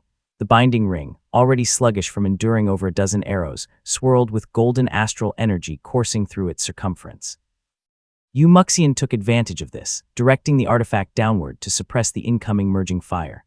Letter 10342 letter 1d4b6, letter 1d594 small cap b, egrov letter 23f. In an instant, the merging fire and the astral gold clashed violently within the binding ring, creating a chaotic spectacle. Dense smoke erupted as gold and fire intertwined, scattering red-hot sparks and molten streams in all directions. Several bursts of thick smoke spewed out, leaving faint scorch marks on Muxian's robes. Muxian's tactic was masterful. The merging fire and astral gold wore each other down within the binding ring, consuming each other's power. Without hesitation, he formed a new hand seal and summoned his 6 golden shields, redirecting them to intercept Li Xuanfeng's attacks. Muxian calculated the situation carefully, confident in his strategy. Xiao Yongling was no match for Tang Shedu. As long as he held the line here, the ultimate victor would undoubtedly be his side. It all depends on whether the 6 gold spirit plate can hold firm against Li Xuanfeng, he thought. However, his face turned slightly pale as the heavenly golden symbol above him shattered completely, breaking into fragments that dissolved into streams of light. Muxian turned his focus to directing the golden diamond-shaped artifacts to hold off Tu Longjian, but his expression darkened again. Tu Longjian, now enveloped in roaring flames, swung his hammer with overwhelming force. One of Muxian's golden artifacts was struck and sent flying dozens of zhang away. The hammer struck again and again, scattering the other artifacts in all directions with unstoppable momentum. It seemed as though nothing could stand in its way. To make matters worse, the sharp buzzing noise returned to Muxian's ears, stabbing painfully and making him feel as though blood might begin to flow. He stepped back, raising the 6 golden shields for defense. A thunderous collision resounded as a heavy force struck Muxian from the side. The shield covering his flank trembled slightly, seemingly withstanding the blow without major damage. Muxian wiped the blood trickling from his ears, yet instead of feeling reassured by the shield's resilience, his heart sank further. Scanning the situation with his spiritual sense, he was startled by what he saw. Crack. The shield staggered for only a moment before a sharp cracking sound echoed. A fracture line slowly emerged on its reverse side. Muxian frowned in confusion. This should not be possible. The attack was sharp and forceful, but it should not have been enough to fracture a 6 gold spirit plate with a single blow. However, the chaos on the battlefield left him no time to ponder further. He could only desperately fend off Tu Longjian's relentless assault, all the while glancing skyward. Overhead, the 2 Purple Mansion Realm spirit artifacts were locked in a fierce duel, seemingly determined to outmatch one another. The 6 Ding Merging Fire token, requiring no direct control, continuously spewed out gray flames like a vast gray river surging forward. Meanwhile, the binding ring spun in midair, absorbing the merging fire as if it were a whale drinking deeply. The ring's surface had already turned faintly red from the intense heat. Within the binding ring, alternating flashes of gold and red lit up intermittently. Black smoke erupted from time to time as the 2 spirit artifacts fought viciously, now beyond the control of their respective wielders. Chapter 609, The Battle Begins IV. On Tang Shedu's side, after more than 10 close-quarters exchanges, Xiao Yongling had already vomited blood, relying solely on his mana to barely hold on. Tang Shedu, in contrast, seemed completely at ease, even occasionally casting glances around the battlefield. When his gaze met Muxian's, Tang Shedu realized that the fight could not be dragged out any longer. He reversed his halberd, which began to emit a dazzling white glow. Xiao Yongling's face shifted, his expression darkening. Tang Shedu cast him a cold glance and at long last raised the halberd high. A brilliant beam of light surged upward from the weapon. Playtime's over, Tang Shedu declared. As Tang Shedu's armor gleamed brightly, Xiao Yongling suddenly lifted his head. He neither dodged nor attempted to defend with his sword. Instead, he channeled his mana and pressed his hand against the jade hook hidden in his sleeve. A verdant green glow rose, forming a barrier. At the same time, the sharp buzzing sound in Muxian's ears intensified.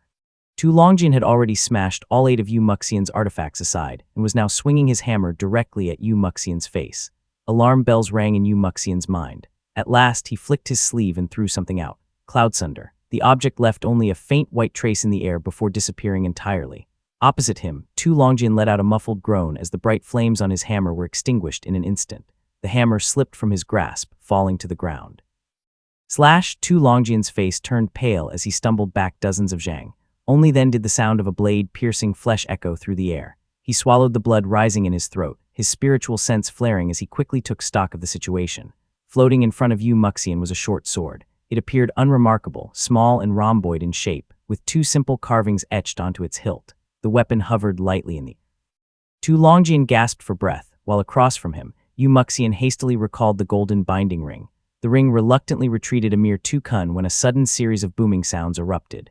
Boom! Yu Muxian's face paled slightly. The 6 circular shields surrounding him emitted a succession of sharp cracking sounds as the astral gold pierced through them, colliding against his feathered robe with a chorus of metallic clangs.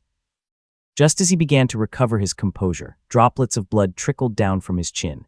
His hands twitched uncontrollably, yet his spells and artifacts were being restrained, leaving him unable to respond.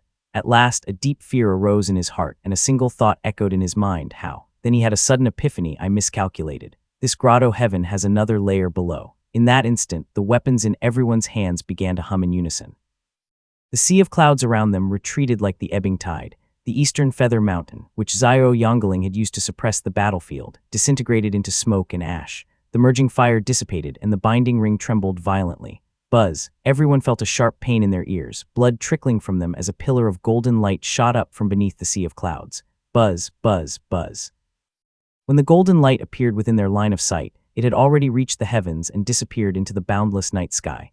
The cultivators within the grotto heaven raised their heads in shock, staring at the radiant beam with disbelief. Yu Muxian stood silently in midair. Charred talismans, reduced to ashes, floated around him like falling dust. In front of him, 5 or 6 shield spells shimmered faintly.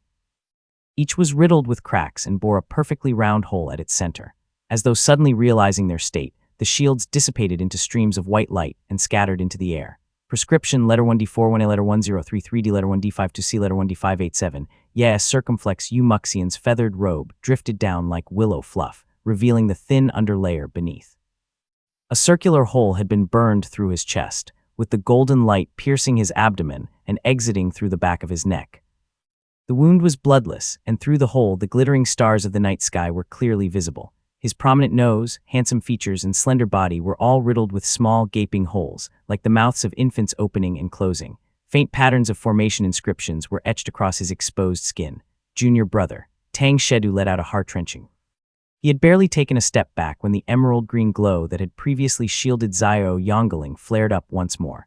The defensive light turned to offense, surging toward Tang Shedu with unstoppable force. The golden light continued to radiate its brilliance, blindingly dazzling and overwhelming, causing those present to feel as though they were being flayed alive. Their 6 senses faltered. Tu Longjian froze momentarily, stunned. Meanwhile, Yu Muxian abruptly came to a halt, his body suddenly suffused with a faint white glow. Yu Muxian's eyes snapped open. His pupils, now split into 4 segments, bled profusely and streaks of blood dripped from his face. A glowing array emerged at the center of his brow, and his lips curved into a faint smirk. His cautious nature and years of seclusion, spent regarding Yuanwu as a potential adversary, had ultimately saved his life. He had meticulously engraved dozens of Foundation Establishment realm talismans into his chest, crafting layered arrays over the years, all to survive a moment of life-and-death crisis. Unexpectedly, this attack had not been spent against Yuanwu, but even so, it had saved his life in this desperate moment. At the critical juncture, the accumulated power of dozens of talismans activated simultaneously, absorbing and weakening the golden beam just enough for Yu Muxian to survive. His body screamed with intense pain, but Yu Muxian, long accustomed to the sensation of his meridians being sliced through daily, barely registered the agony. With the jade buckle reinforcing him and several precious pills swiftly consumed, he shed tears of blood as he coldly observed his surroundings. Yu Muxian's body began to mend itself, the gaping holes slowly closing as if made of soft mud. His segmented pupils merged back into one, and streaks of luminous energy surged from the Shenyang mansion within his body. 4 talismans shot out from his sleeve, transforming into glowing shields that enveloped him protectively. Though outwardly calm, blood qi was mixed in his mana, and his body was as fragile as porcelain. Tang Shedu, clad in resplendent golden armor, stood before him with visible regret, his halberd held horizontally in a defensive stance. Yu Muxian, however, showed no gratitude. His voice was icy as he spoke. "Senior brother, have you played enough? If I die here, I wonder how Master will torment you." Tang Shedu, who had always been domineering outside, broke into a cold sweat at those words. Hastily, he pulled several talismans from his storage pouch and handed them to Yu Muxian, his face etched with pale vein lines. He stood solemnly, staring at the opposing group with renewed vigilance. Buzz, buzz, buzz. Several streaks of golden light shot through the air, but all were swiftly captured by the binding ring, where they clanged sharply as they struck its inner walls. Amid the tense stalemate, the sound seemed especially jarring. Xiao Yongling, the most fatigued among them, appeared pale, having suffered severe injuries to hold back Tang Shedu. Tu Longjian, his face dark, clutched at a wound on his abdomen, silently deliberating something. Yu Muxian surveyed the scene, realizing that the immediate crisis had passed, yet his cautious nature kept him on edge. Despite the layers of Foundation Establishment realm shields protecting him, he still gripped several talismans tightly, ready to activate them at a moment's notice until he froze. Just 3 kai to his side, the clouds and mist suddenly parted. A middle-aged man stood there silently, his sword resting against his chest. The green and white glow emanating from the blade was so intense it seemed ready to drip from the weapon at any moment. Yu Muxian's scream barely reached his throat before the middle-aged man drew his sword. A gentle breeze swept through the heavens and earth. Xiao Yongling's treasured sword, hanging at his waist, began to tremble with metallic clangs, as though about to leap from its scabbard in excitement. Throughout the grotto heaven on mountaintops, amidst the clouds and within grand halls, the swords at countless cultivators' waists vibrated in unison, chiming as though eager to be unsheathed. These cultivators, startled, raised their heads in wonder. Amidst the layers of pale gray mist in the grotto heaven, a crescent of green-white light rose. Chapter 610 Sword Slash. Wanyu Sword Gate, Chenghua Hall. A man in a Taoist robe leaned lazily against the doorframe, his eyes half closed as he calculated with his fingers. At the Green Pine Temple, things seemed to have settled quite a bit. It seems that the 5 true monarchs did not encounter the person they were waiting for and have since taken the unspeaking bell away. No matter how I calculate, he would never have appeared there, so naturally they dispersed. He yawned, but suddenly his expression grew serious.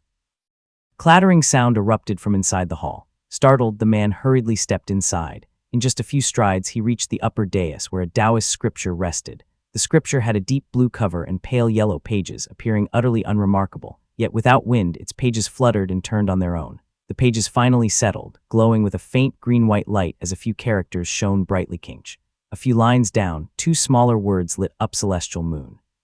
The green-white light flickered a few more times before fading away. The word Kinch remained faintly illuminated, while celestial moon quickly dimmed into dull gray ink, lifeless and ordinary. The man paused, a subtle trace of sorrow in his voice as he muttered softly, "The last trace of celestial moon's sword intent is no longer in this world." He furrowed his brow but soon revealed a hint of hope. Perhaps that young sword immortal Wang might still have a lingering trace of it. But alas, he is currently learning the Tao before the true monarch. Even the Wanyu sword book cannot calculate his fate. Years ago, when Li Qijing had raised his sword in Yi Mountain City, he had not struck, letting the blade's intent dissolve into a gentle breeze. That strike had been executed on a whim, yet it was enough to surpass Kai Jian, the young master of the Azure Pond sect, scattering his fiery cloud sword essence and securing victory in that duel. However, the sword intent within the Kinch sword was one that Li Qijing had spent years refining within his cave dwelling. It was far stronger than the casual strike he had delivered that day. When the Li family obtained the sword, they had no real understanding of its power. Even their descriptions of it were derived from others. Xiao Yuanci had returned the sword to the family based on his observations of that duel, estimating that the sword intent could slay a mid-foundation establishment realm cultivator. Later, encountering Wang Zun in Yinghua Prefecture, Xiao Yuanci had shown him the sword intent. Wang Zun had evaluated it as capable of slaying a mid-foundation establishment realm cultivator as well. The Li family had not thought much of this evaluation at the time, overestimating Wang Zun slightly and placing him on the level of mid to late foundation establishment realm. However, Wang Zun was the great-grandson of a true monarch and the direct child of a Taoist master. Whether in strength or perspective, he was among the very best in this realm. The mid-foundation establishment realm he referred to likely aligned with the standards of the northern sects, such as the upper sects on Mount Luoxia. This is sword intent, Li Yuanjiao thought, pouring all his mana into the strike. He felt the world filled with gentle breezes and radiant moons, and a hazy figure emerged behind him, lasting only a fleeting moment before dissipating. The sword intent surged forward, erupting into a crescent of green-white light that tore through the Yu Muxian instinctively reached into his sleeve for something, perhaps a hidden trump card, but his eyes were already filled with despair. It was too close. Only now did Yu Muxian understand why Tu Longjian had gone to such lengths to destroy his heavenly golden symbol spell. This man possessed an ancient foundation establishment realm artifact, a rare item capable of concealing his presence. What Yu Muxian hadn't anticipated was that, despite wielding such a potent sword intent, this man had still crept so close before striking. Though Yu Muxian's hand clutched a life-saving talisman, and his storage pouch held 3 precious pills, none of them could be used in time. Letter 1D597, letter FF41, letter 1D40D, Ogrov E umlaut, letter 1E69, the green-white crescent expanded in his vision. In that moment, Yu Muxian caught sight of Li Yuanjiao's eyes, so unlike the reverent gaze he'd worn years ago while accepting offerings at the lake. Now they brimmed with ruthless determination. In the end, I'm to die at the hands of a mere chi cultivator from those days. Yu Muxian lamented. The green-white crescent shattered the sea of clouds, descending slowly into the lower realm before rising again and vanishing into the boundless night sky. For the first time, despair was etched visibly on Yu Muxian's face, a despair that would remain frozen forever. The strike severed his vitality entirely, leaving him no chance to turn it. As Yu Muxian fell, his spells dissipated and his body plummeted. Tang Shedu, standing nearby, seemed dazed. His hands trembled as they reached for his face, now spattered with Yu Muxian's blood. A wave of overwhelming terror surged within him, quickly transforming into boundless fury. Li Yuanjiao, having expended all his mana, managed to step back only a few paces before a halberd thrust toward him. A Foundation Establishment Realm talisman he had prepared in advance activated, forming a shield of white light. But how could this talisman compare to those wielded by the disciples of the great immortal sects? The shield barely slowed the halberd's momentum before shattering into scattered motes of light. Too close. The sword's strike left Yu Muxian with no time to react, but it also placed Li Yuanjiao directly within the reach of Tang Shedu's halberd. The slight hesitation it caused did nothing to grant Li Yuanjiao a chance to escape. Li Yuanjiao barely managed to gather some remaining mana, causing the sheathed kinked sword to leap out once more, releasing a flash of green-white light. This strike was far from dazzling due to his depleted mana. It was even weaker than his usual strength. Yet it made Tang Shedu's eyelids twitch, and for a moment, he almost withdrew his halberd. However, his experience from countless battles steadied him, and he resolved firmly in his heart that earlier strike must have exhausted the sword intent stored within his blade. He can't possibly use it again. I can't let him bluff me. Indeed, the glow of Li Yuanjiao's sword shattered abruptly, leaving his face pale. Activating his river-crossing torrential step, he narrowly slipped past the halberd by a hair's breadth, thanks to Tang Shedu's brief hesitation. Tang Shedu was simultaneously pleased and furious. His halberd immediately thrust toward Li Yuanjiao's back. As Li Yuanjiao turned to counter, the sight above filled him with despair. The binding ring, seemingly enraged for failing to protect its master, no longer required any guidance. It directed its opening toward Li Yuanjiao, unleashing the lingering remnants of faint gray flames in an uncontrollable torrent. Fortunately, Tu Longjian, though some distance away, had already commanded the 6-ding merging fire token to intervene. The flames scorched Li Yuanjiao's robes into charred tatters, but hesitated and retreated, ultimately being absorbed back into the token.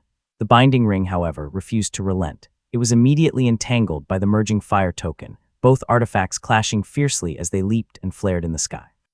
Li Yuanjiao felt his hair stand on end as a chill ran through him. Tang Shedu's halberd was already closing in from behind. In the distance, Zhao Yongling and Tu Longjian both rushed forward, wielding their Dharma artifacts in an attempt to rescue Li Yuanjiao. Yet Tang Shedu intercepted them with ease, positioning himself between the two and guarding his rear with the halberd's extended shaft, creating an impenetrable defense. Both Zhao Yongling and Tu Longjian struck at Tang Shedu simultaneously, yet he ignored them completely, focusing all his effort on driving his halberd toward Li Yuanjiao.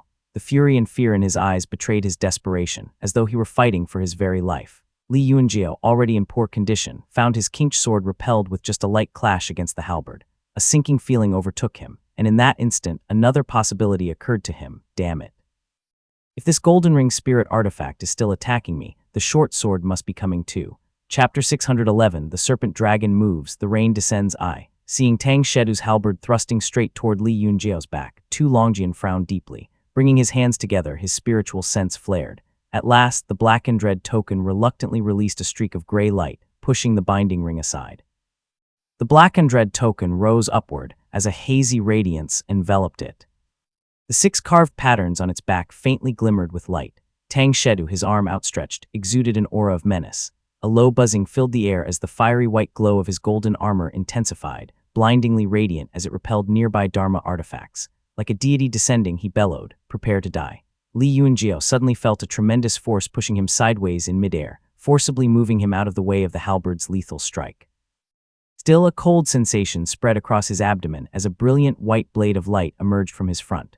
Almost simultaneously, sharp, golden energy burst forth from the light blade, surging toward his internal organs. Li Yuanjiao spat out a mouthful of blood. Summoning his river-crossing torrential step, he staggered several steps forward while activating a blood escape technique to create distance. Desperately, he pulled out a wanling blossom, which he hastily shoved into his mouth. The flower dissolved instantly, releasing a refreshing sensation that spread through his body. The golden energy threatening his internal organs paused, as though losing its direction, and remained dormant near the wound. With the help of the 6 Ding merging fire token, Li Yunjiao barely escaped Tang Shedu's attack range, yet he dared not relax. He pulled out his last Foundation Establishment Realm talisman, activating it to produce a glowing white shield around himself. Damn it. Tang Shedu, having failed to kill Li Yunjiao in his initial strike, lost the upper hand. Furious, his eyes flared with incandescent white light, and his golden armor shimmered brilliantly. The light rippled outward like molten liquid, revealing that he had activated some sort of trump card. Clang. The halberd collided with Tu Longjian's golden hammer, sending it flying. Reversing his grip, Tang Shedu spun the platinum halberd, intercepting and deflecting a streak of golden light, which dissipated into an arrow of astral gold. The halberd's golden white glow stirred up violent winds in the air. As the light in Tang Shedu's eyes dimmed rapidly, he seized the remaining power from his strike and lifted the halberd over his shoulder, hurling it with full force. Li Yunjiao, in the distance, had just conjured a cloud of profound, patterned spirit mist.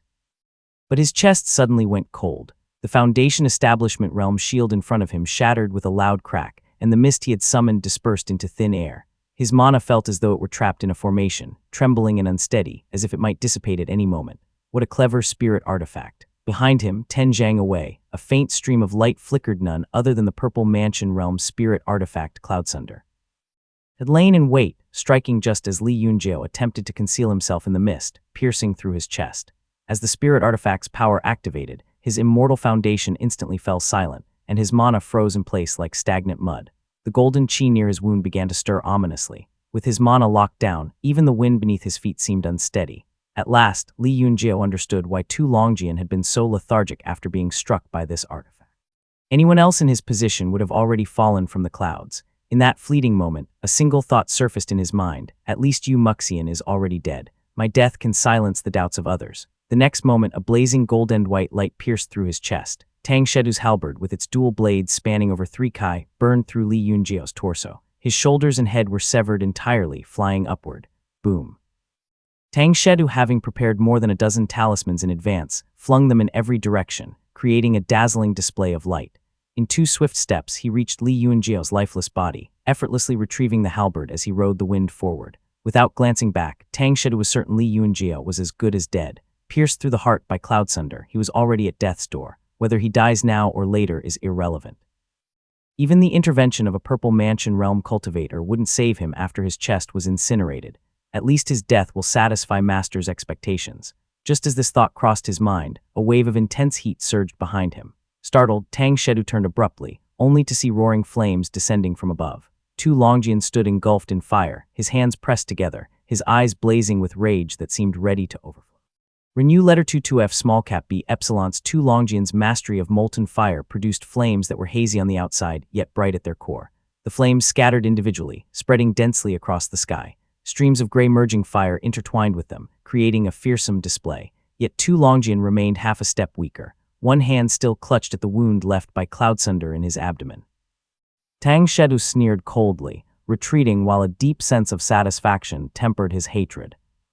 Yet for some reason he couldn't resist taunting. If you could do anything, you would have saved him already. All you are doing now is venting your frustration at your own powerlessness. However, his momentary pause gave others an opportunity. Tu Longjian, like a god of fire, glared at him coldly. Then, seizing the chance, he spat out a bright orb of fire from his mouth. Tang Shedu felt a surge of danger rising within him. Yet lacking Yu Muxian's genius-level control over spiritual energy and his meticulous spiritual sense, he could only retreat with all his strength. The 2 figures, one in pursuit and the other fleeing, soared through the air for several li. Unbeknownst to Tang Shedu, the 6 carved patterns on the 6 Ding merging fire token had been lighting up one by one during the chase. Suddenly, the fiery orb, which had shifted laterally by dozens of zhang, materialized directly in front of him. Tang Shedu's expression changed drastically, and he cried out in alarm. He barely managed to utter one word before the orb erupted into a violent explosion. Bright light filled its core while hazy radiance swept outward. Tang Shedu, like a bird with broken wings, spiraled erratically before crashing into the clouds. Tu Longjian, having unleashed the fiery orb, spat out a mouthful of blood. His hand, already soaked in blood from clutching his abdomen, trembled as he stood silently, watching Tang Shedu vanish. His spiritual sense twitched as waves of energy rippled from the black and red token. I know you are angry, but do not chase him. You are far too impulsive. If you keep this up, will our plan even be able to proceed? Tu Longjian hovered in midair, his fiery anger slowly fading into deep melancholy. The blackened red token pulsed anxiously, as though fearing he might act recklessly, and continued to plead, "You have already done all you can. That man, that Li Yunjiao, deliberately sacrificed himself to ensure Yu Muxian's utter demise. A ruthless man, truly ruthless. Damn it. Someone like him, if he lived in ancient times, might have stirred up great upheaval across the world." "Shut up." Tu Longjian snapped coldly, his gaze icy. "I will deal with you once we are outside." With a dark expression, Tu Longjian rode the wind and left. Flames slowly dissipated in the air behind him. Below the clouds, a faint blood-red glow rose from Tang Shedu's battered figure before vanishing into the sea of clouds. His golden armor appeared scorched, emitting black smoke as he flew onward, his head bowed. His heart churned with both hatred and fear. What the heck? He has only cultivated for a few short years. Could he be another Gu Shentang? If the situation were not so unstable, I should have killed him outright before leaving. Now I have left a lingering threat. Though Tang Shedu appeared disheveled on the surface, he quickly stabilized his injuries. Having cultivated for over a century, his methods far surpassed those of younger cultivators. After consuming a medicinal pill, he landed atop a mountain peak to recover. Only now did he have a moment to look up. Gazing at the distant pale green rain, an intense frustration gripped his heart. He wished desperately that the grotto heaven would never close, allowing him to remain here forever and avoid the outside world. "It is over. It is all over." A voice suddenly rang out, breaking the silence. Tang Shedu's eyes, initially vacant, suddenly sharpened. Drawing his halberd, his expression turned fierce as he growled coldly, "Who goes there?" Chapter 612, The Flood Dragon Moves, Rain Descends II. From a nearby cloudbank, a figure emerged. The man wore a green robe, with a jade flute swaying on a red cord at his waist. He was a middle-aged man with a Taoist crown perched atop his head, standing with hands clasped behind his back. His expression was calm, and he smiled faintly as he addressed Tang Shedu. "So, even the mighty wielder of the long sky halberd meets his match today." Tang Shedu's expression shifted subtly as he stared at the man. After a moment, he spoke in a low voice, "Shenzai." The man in green offered no reply. Instead, he drew a longsword, pointing it directly at Tang Shedu. The radiant green light of his feathered robe clashed with the platinum-white glow rising from Tang Shedu's armor. Though the flames in the sky had not yet fully dissipated, another brilliant collision of mana erupted. The resulting shockwaves scattered the clouds, clearing a vast space in the heavens. Tu Longjian chased on the wind, while Xiao Yongling descended to catch Li Yunjiao. Using his mana, Xiao Yongling scoured back and forth, painstakingly retrieving Li Yunjiao's shattered body piece by piece. A few drops of blood stained Xiao Yongling's face, and his expression carried a faint sadness. Li Yunjiao's body was already torn apart, barely held together by Xiao Yongling's mana. The wound left by Cloudsunder continued to spread, threatening to dissolve his body into a mist of blood. With one hand, Xiao Yongling channeled mana into Li Yunjiao, while the other reached for a medicinal pill. Born of a great clan and rich in experience, Xiao Yongling needed only a glance to know that Li Yunjiao could not be saved. Yet despite this, he still fed him the pill. In the distance, a golden light streaked closer as Li Xuanfeng arrived in haste. His hands were drenched in blood, with white bone exposed, and a few of his fingers hung loosely, clearly having been hastily reattached. Li Xuanfeng's trump card, unlike the Qingch sword, came from the accumulated power of countless arrows he had fired over the years. This stored energy, meticulously nurtured, unleashed an immense and overwhelming strike that nearly killed Yu Muxian in a single blow. However, the backlash almost crippled Li Xuanfeng's hands. Disregarding his injuries, Li Xuanfeng had drawn his bow again to save Li Yunjiao, firing another arrow that nearly cost him his hands. After hurriedly swallowing some medicine, he arrived with pale lips and a chill in his heart. Although Foundation Establishment realm cultivators were not as resilient as Buddhist cultivators, they still possessed remarkable vitality. Li Yunjiao's vision blurred as he faintly heard Tang Shedu's relieved laughter and the angry shouts of Xiao Yongling and Tu Longjian. His hands felt icy cold, bringing back memories of an afternoon many years ago. Li Yunjiao had walked step by step down a moss-covered stone path as faint pale green rain drizzled from the sky. Back then, too, his hands had felt cold. Yet the chill of today felt oddly warmer, for at least now he was holding something tangible, something worthy of passing on to his ancestors. This situation was within my calculations, deceiving step by step, leveraging Tu Longjian and striking Yu Muxian down with ambush after ambush. Still, I fear that my granduncle, watching from below, will fault me for a life spent without scruples, resorting to dishonorable tactics, Li Yunjiao mused. The binding power of Cloudsunder began to ebb away like a retreating tide. The first thing Li Yunjiao saw was Li Xuanfeng's blood-soaked face. The man gripped Li Yunjiao's hand tightly, his wet grip faintly revealing the hardness of bone. Li Yunjiao's vision dimmed as his vitality ebbed.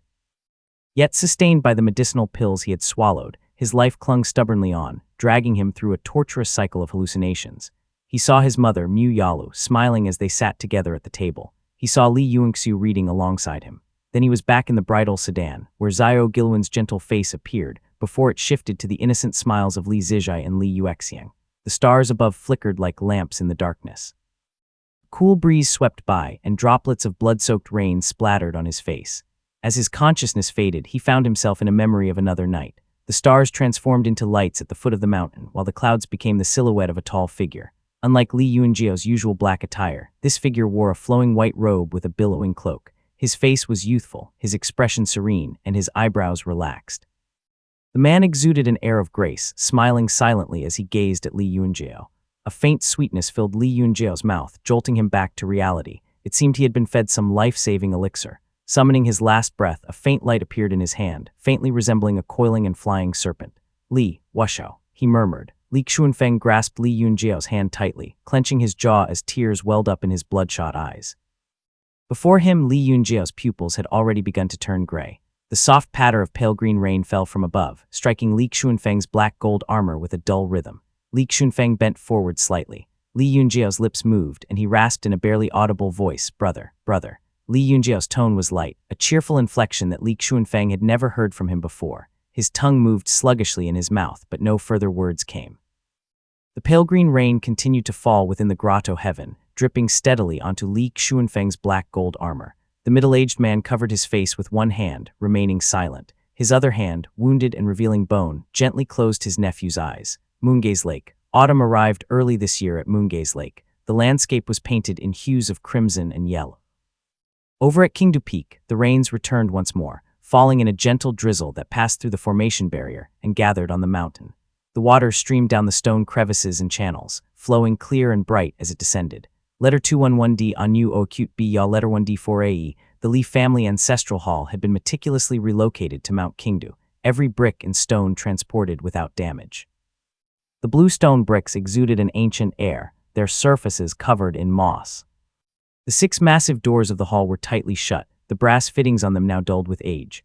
Li Yuexiang, dressed in a flowing white dress, gently pushed the door open. The lamps inside the hall flickered faintly, casting a soft and warm yellow glow. Familiar with the rituals, she stepped inside, offering incense and bowing reverently. The faint scent of incense lingered on her. Few people came to the Li family ancestral hall. In years past, there had been objections from some of the elders about allowing women to enter. However, ever since Li Qingheng reached the Foundation establishment realm, those voices had gradually fallen silent and were never heard again. As Li Yuexiang entered the hall, she noticed someone standing silently in the center of the grand hall. The figure stood motionless, as though lost in deep thought. Only when he heard her movements did he turn around. "Brother," Li Yuexiang greeted. The man before her was none other than Li Zijun. Normally calm and composed, unshaken, even if Mount Tai were to collapse before him, her elder brother seemed uncharacteristically restless. He nodded slightly in acknowledgement and asked her a couple of questions absent-mindedly. During their brief exchange, Li Zijun glanced twice toward the head of the hall. There, positioned between the ancestral tablets and the altar, hung a row of jade stones. Some of the jade stones gleamed brightly, while others had grown dim, emitting a faint, warm glow. Li Yuexiang kneeled on a soft mat to the side, bowing her head slightly. As her eyes wandered over the neatly arranged ancestral tablets, she silently recited in her heart, "Mother has gone into seclusion to attempt her breakthrough. I only hope heaven grants her success, and that no unexpected troubles arise." She closed her eyes lightly, bowing deeply. But just as she did, a faint cracking sound reached her ears. At the same time, she heard the unmistakable rasp of Li Zijun gripping his sword hilt tightly, accompanied by his heavy breathing. Crack! The sound echoed sharply through the otherwise silent hall. The lamps within the hall dimmed simultaneously, and Li Yuexiang froze mid-bow. Lifting her head, she saw shards of jade scattered across the floor. At the forefront of the jade display, the lustrous piece that Li Zijun had been staring at for months had shattered completely, fragments cascading with a faint tinkling sound. Li Yuexiang squeezed her eyes shut tightly, tears falling swiftly from the corners of her eyes. They slid down her neck and dripped onto her white dress. Sniffling softly, she began gathering the broken jade pieces into a small pile. She couldn't suppress a quiet sob as she murmured, "Father." Chapter 613, Exiting the Grotto Heaven I. Li Yuexiang kneeled at the front, overcome with sobs. Li Zijun stood silently in the courtyard, the Hanlin sword at his waist emitting a faint glow. His eyes were rimmed with red, and his gaze lingered on the fragments of shattered jade scattered across the ground. A flood of thoughts coursed through Li Zijian's mind, one after another, each slipping away before he could grasp them. Amidst the turmoil, the image of Li Xuanxuan's aged face surfaced vividly before his eyes. The lamps within the ancestral hall flickered dimly. Li Yuexiang's quiet sobs echoed faintly in the still air as a gentle breeze drifted through the hall. Li Zijian's expression grew increasingly complex. He took a step back, then turned and exited the ancestral hall. Outside, the rain continued to fall, its steady rhythm pooling into streams at his feet. Li Zijian rose into the air, carried by the wind, and landed before the alchemy pavilion. With his hands tucked into his sleeves, he stepped onto the stone stairs. The courtyard was deserted and shrouded in shadows. The only light came from the furnace fire inside the grand hall, casting flickering shadows that danced across the floor. Inside, Li Ziming sat upright before the alchemy furnace, his hands forming seals as he focused intently. He lifted his gaze as Li Zijian entered. Li Zijian waved a hand, saying nothing. He waited in silence until Li Ziming completed his pill refinement, extinguished the furnace, and tidied up his tools. Only then did he take a step forward. "The life jade of second uncle has shattered," Li Zijian said softly. Li Ziming, still immersed in his study of the alchemy formula, froze in an instant. He raised his head with disbelief etched across his face, his voice trembling as he cried out, "This, how, what happened?" Li Zijian covered his face with one hand and stepped back. As he departed, he heard Li Ziming's distraught voice behind him. Looking up slightly, he saw the lights on Talisman Peak flickering faintly in the distance. Night had deepened, and Li Xuanxuan had not yet retired for rest. Li Zijian found himself almost unable to face the old man, unable to tell him that his last surviving son had also perished in service to the clan. "Delay it for now, just delay it. Perhaps there is still hope," Li Zijian murmured to himself. Green Pine Island.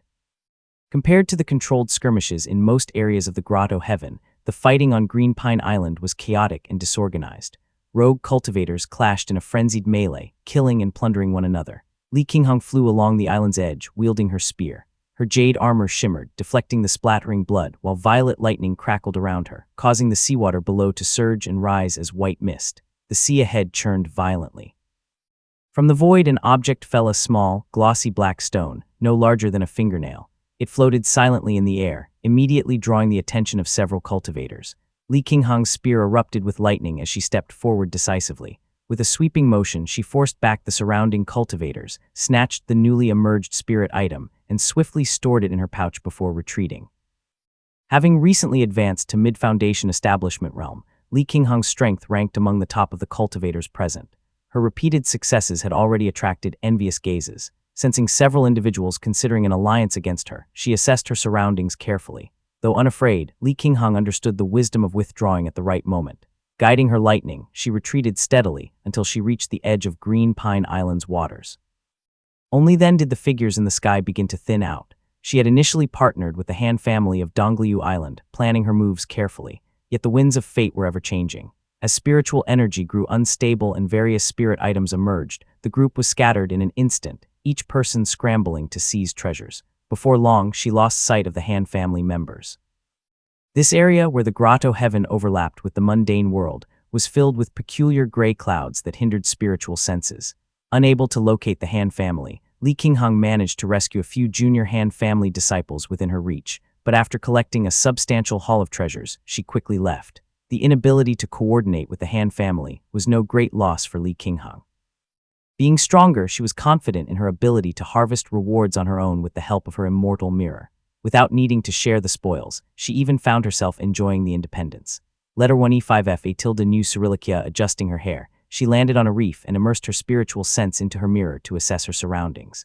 Before she could make sense of her environment, a flickering green light emerged from the void. It wavered erratically within her mirror's view before shedding its radiance to reveal an unassuming talisman seed that lingered faintly. Li Qinghong's grip on her spear tightened, her knuckles turning white. She stood frozen in place for a long time before abruptly taking flight, heading toward the small island where Li Xuanfeng had entered the Grotto Heaven. The island was barren, with no signs of life or traces of battle. Li Qinghong stood there briefly, wiping at the corners of her eyes as she thought to herself, if brother is in trouble, second uncle likely isn't faring well either. I don't know what's happening in this Grotto Heaven, but it's best to wait here for him. If he's injured, I can at least provide some support. As Li Yuanjiao died, his immortal foundation dissipated, and the power of the Purple Mansion Realm spirit artifact swept forth. Li Yuanjiao's body gradually faded in Li Xuanfeng's hands, dissolving into rain that fell softly to the ground. Li Xunfeng found his hands empty, save for a longsword, a jade bottle, and a simple black-patterned storage pouch. He attached these 3 items to his waist. Retrieving a jade box from the storage pouch, he murmured under his breath. The green rain in the sky immediately began to gather, pouring into the box and forming a pool of green-gray spirit water that swirled gently within. The anomalies of the grotto heaven faded like a fleeting breath. The pale green rain lingered briefly before dissipating, leaving only the dispersing gray clouds. It was common for a Foundation establishment realm cultivator's body to return to the heavens and earth upon death. In Jiangnan, it was customary to use the remaining spirit items to represent the deceased in burial rites. Zhao Yongling stood silently nearby, hands clasped behind his back, watching as Li Xunfeng carefully stowed the jade box. The blood on Li Xunfeng's hands had finally stopped flowing. He attached the kinked sword to his waist and stood still for a moment, lost in thought. Then, taking flight, he descended to a mountain ridge where Yu Muxian's corpse lay. Yu Muxian, having perished from the slash, had his body shattered into 2 halves from the fall. Fine, sharp golden needles, like pine needles, seeped from his shattered meridians, scattering glittering fragments across the ground. The once otherworldly face of Yu Muxian now resembled a fish carved apart by 1,000 blades, exposing raw flesh beneath. His mutilated eyes, still slightly open, reflected lingering confusion. His blood-stained lips hung ajar. Beside his wrist lay a small white jade buckle, smooth and pristine, untouched by the blood that stained everything. Yu Muxian's feathered robe, pierced twice during the battle, had been shredded to tatters. Within the remains of its sleeve lay a pale purple circular object, a hidden trump card that even in death he had never managed to use. Li Xunfeng waved his sleeve, gathering the shredded feathered robe along with the jade buckle. He then used his mana to retrieve Yu Muxian's storage pouch and probed it with his spiritual sense, finding it tightly sealed. Removing the robe, Li Xunfeng saw Yu Muxian's abdomen faintly rising and falling, streaked with blood. Pop! A muffled sound echoed from Yu Muxian's abdomen. As the molten metal cave dissipated, several Dharma artifacts flew out from his body one after another, bouncing into the pool of blood and wobbling slightly.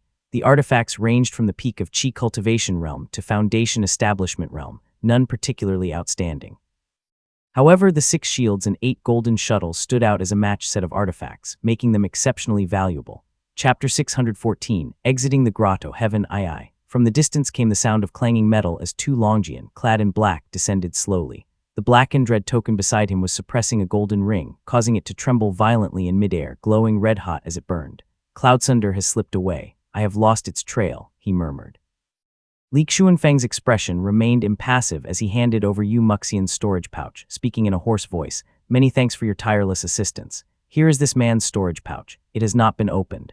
2 Longjian hesitated briefly before opening the storage pouch. The 6 ding-merging fire rose from within as he casually wiped away the seals and traps on the pouch. Still nursing the wound on his abdomen, 2 Longjian didn't hold back, taking out valuable medicinal pills and elixirs for himself. He also removed a few healing salves, which he applied to Li Xunfeng's injuries. Yu Muxian's possessions were indeed of high quality. Li Xunfeng's wounds began to heal visibly, the torn flesh knitting itself back together. Although the injuries on his hands remained, they were far less ghastly than before.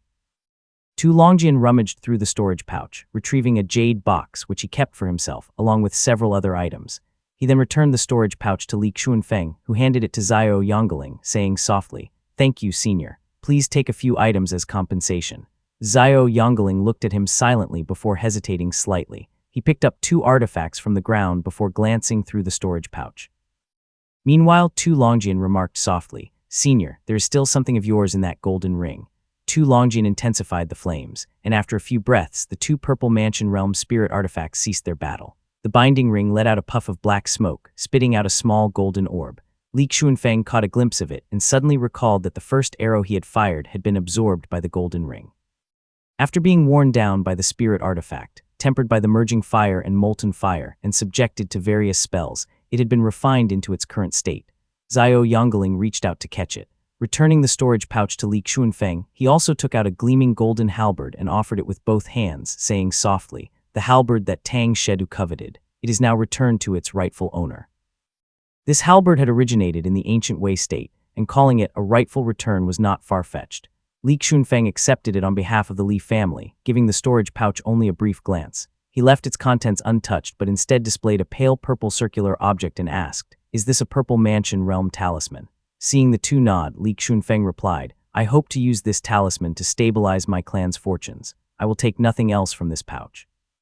Pushing the storage pouch forward, he added, "This pouch itself is something I cannot keep." The storage pouch was indeed a dangerous item to hold. Tu Longjian nodded slightly and said softly, "Leave it to me." The group divided the artifacts and found a mountain peak to rest on, silently meditating as they waited for the Grotto heaven to close. Within the Grotto heaven, there was no cycle of day and night. Li Xuanfeng and the others meditated for several days, each recovering somewhat before finally opening their eyes. Although the three sat quietly atop the mountain, none of them appeared at ease. The development of events had clearly diverged from Tu Longjian's expectations, leaving him hesitant to speak. At last, a rumbling sound echoed across the heavens, and the clouds surged like tidal waves.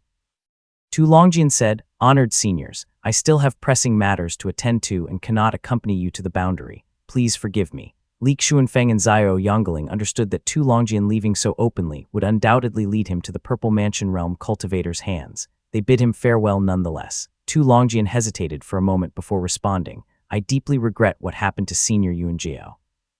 If I manage to survive and establish myself in the Eastern Sea, I will rebuild the Slaughter Jun Gate. One day, I will come to visit and exchange techniques to revive the Slaughter Jun Dao lineage." Li Xuanfeng did not fully understand what connection his family had with the Slaughter Jun Gate, assuming this was Tu Longjian's reason for assisting them. Accepting the pledge on behalf of his family, he replied solemnly, "I am not clear on the details." Perhaps this was Yuan Jiao's personal connection. However, the younger generation of my clan will remember your name and welcome you warmly. Tu Longjian nodded, offered 2 words of condolence and departed. Riding a fiery red streak of light, he vanished like a whirlwind into the horizon, sinking deep into the sea of clouds and disappearing from sight. The 2 remaining figures rose into the air on the wind, only to find their surroundings gradually fading. The stars in the sky receded swiftly into the distance. Xiao Yongling waited for a moment before finally speaking softly, "My condolences." Li Xuanfeng waved a hand, the grief in his eyes flickering for only a moment before being replaced by deep restraint. Xiao Yongling observed his face carefully and spoke quietly. "Back during the slaughter in Lixia Prefecture, you and Ruyu pursued and executed members of the Shedu family in the name of justice. It all feels like yesterday.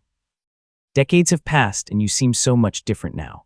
Li Xuanfeng lowered his gaze and replied, "What happened back then is like a bronze mirror sinking into water, dulled and worn down by sand and stone. Even if I revisit it, it remains hazy and unclear. Thinking of it now feels like recalling a past life impossible to relive."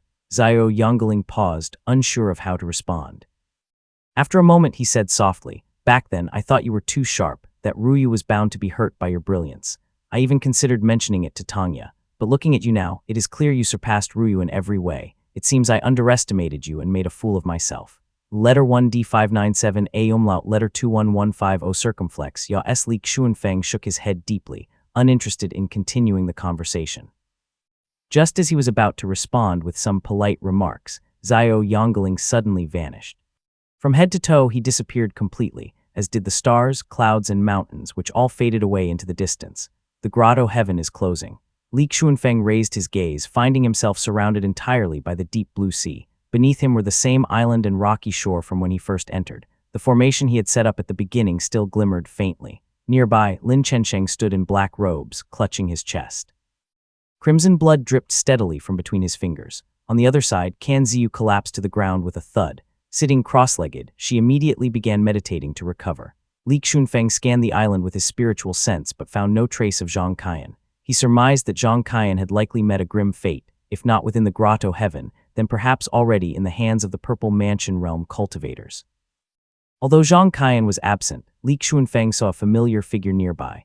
Dressed in jade armor and holding a spear, her eyes rimmed with red, Li Qingheng stood there, staring intently at his hands. "Qingheng," Li Xuanfeng called out. Li Qingheng nodded firmly, her throat tight with emotion. Uncertain of the situation, she dared not say much and choked out a brief response. Li Xuanfeng, having killed Yu Muxian, had no desire to linger. Bowing slightly with a cupped fist toward Lin Chensheng, he ascended on the wind and sped toward the marketplace on Splintered Island.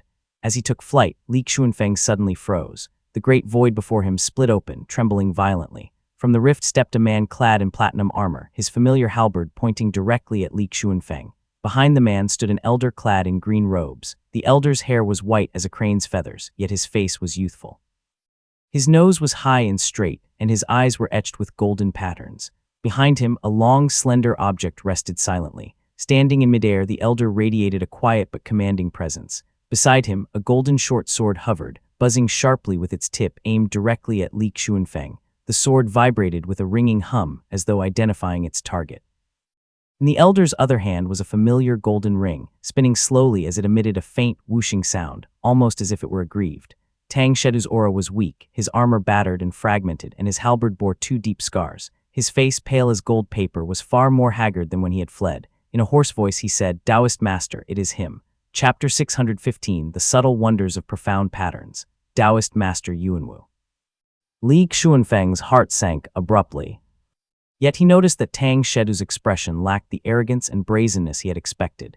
Instead, Tang Shedu appeared somewhat apprehensive, his head slightly lowered as if he didn't dare to meet anyone's gaze. Similarly, Taoist Master Yuanwu did not make a move. His golden patterned eyes remained fixed on something behind Li Xuanfeng, smoldering with restrained anger. The oppressive atmosphere felt heavy enough to drip water. Sure enough, a gentle breeze swept past, and a figure clad in green robes stepped forward, stopping in front of Li Xuanfeng. The man crossed his arms over his chest, a faintly swaying pale gold jade seal at his waist. His tone was lighthearted as he spoke. "Senior brother, it has been a long time." This man was none other than Taoist Master Yuansu, Ning Tiexio.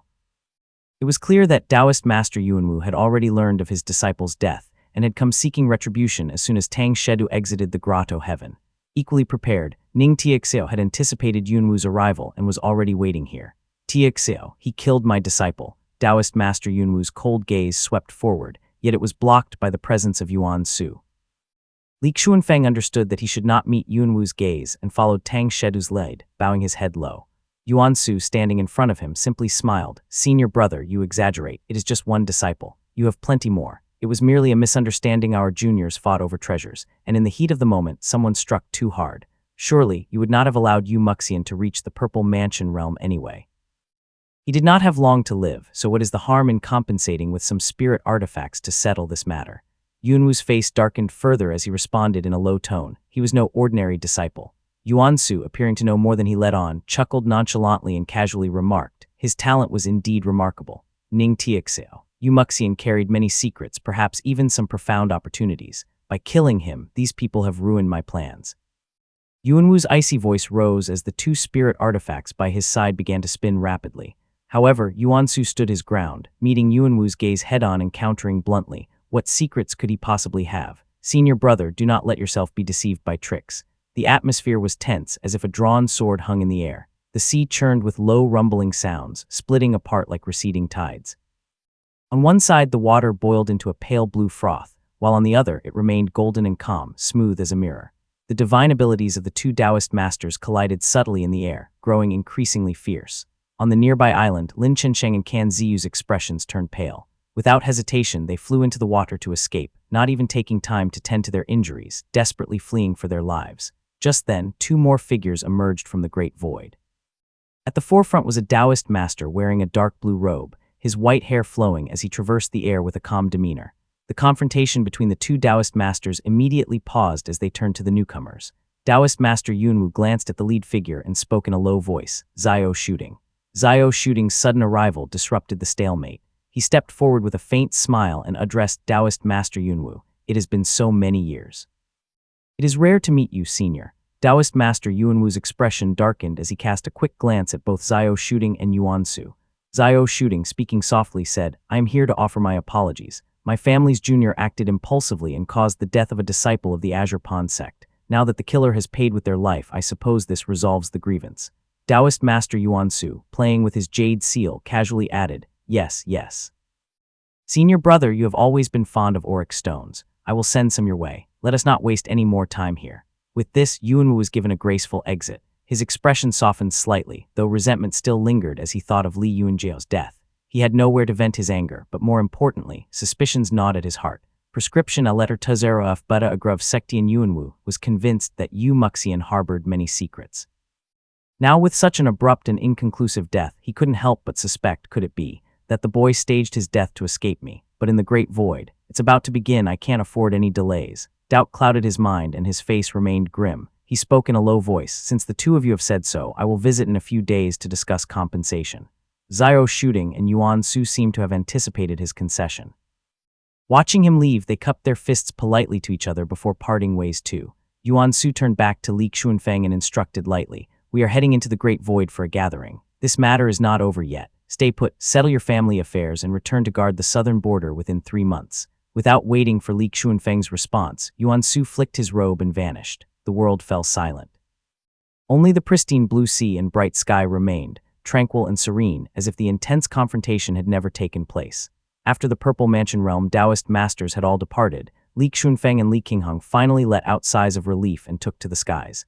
Li Xuanfeng felt utterly exhausted, so much so that he didn't even have the energy to respond to his niece's questions. The two flew through the air until they reached the edge of Lake Xi'an. There Li Xuanfeng nearly collapsed from the sky, forcing him to land and sit cross-legged to meditate and recover.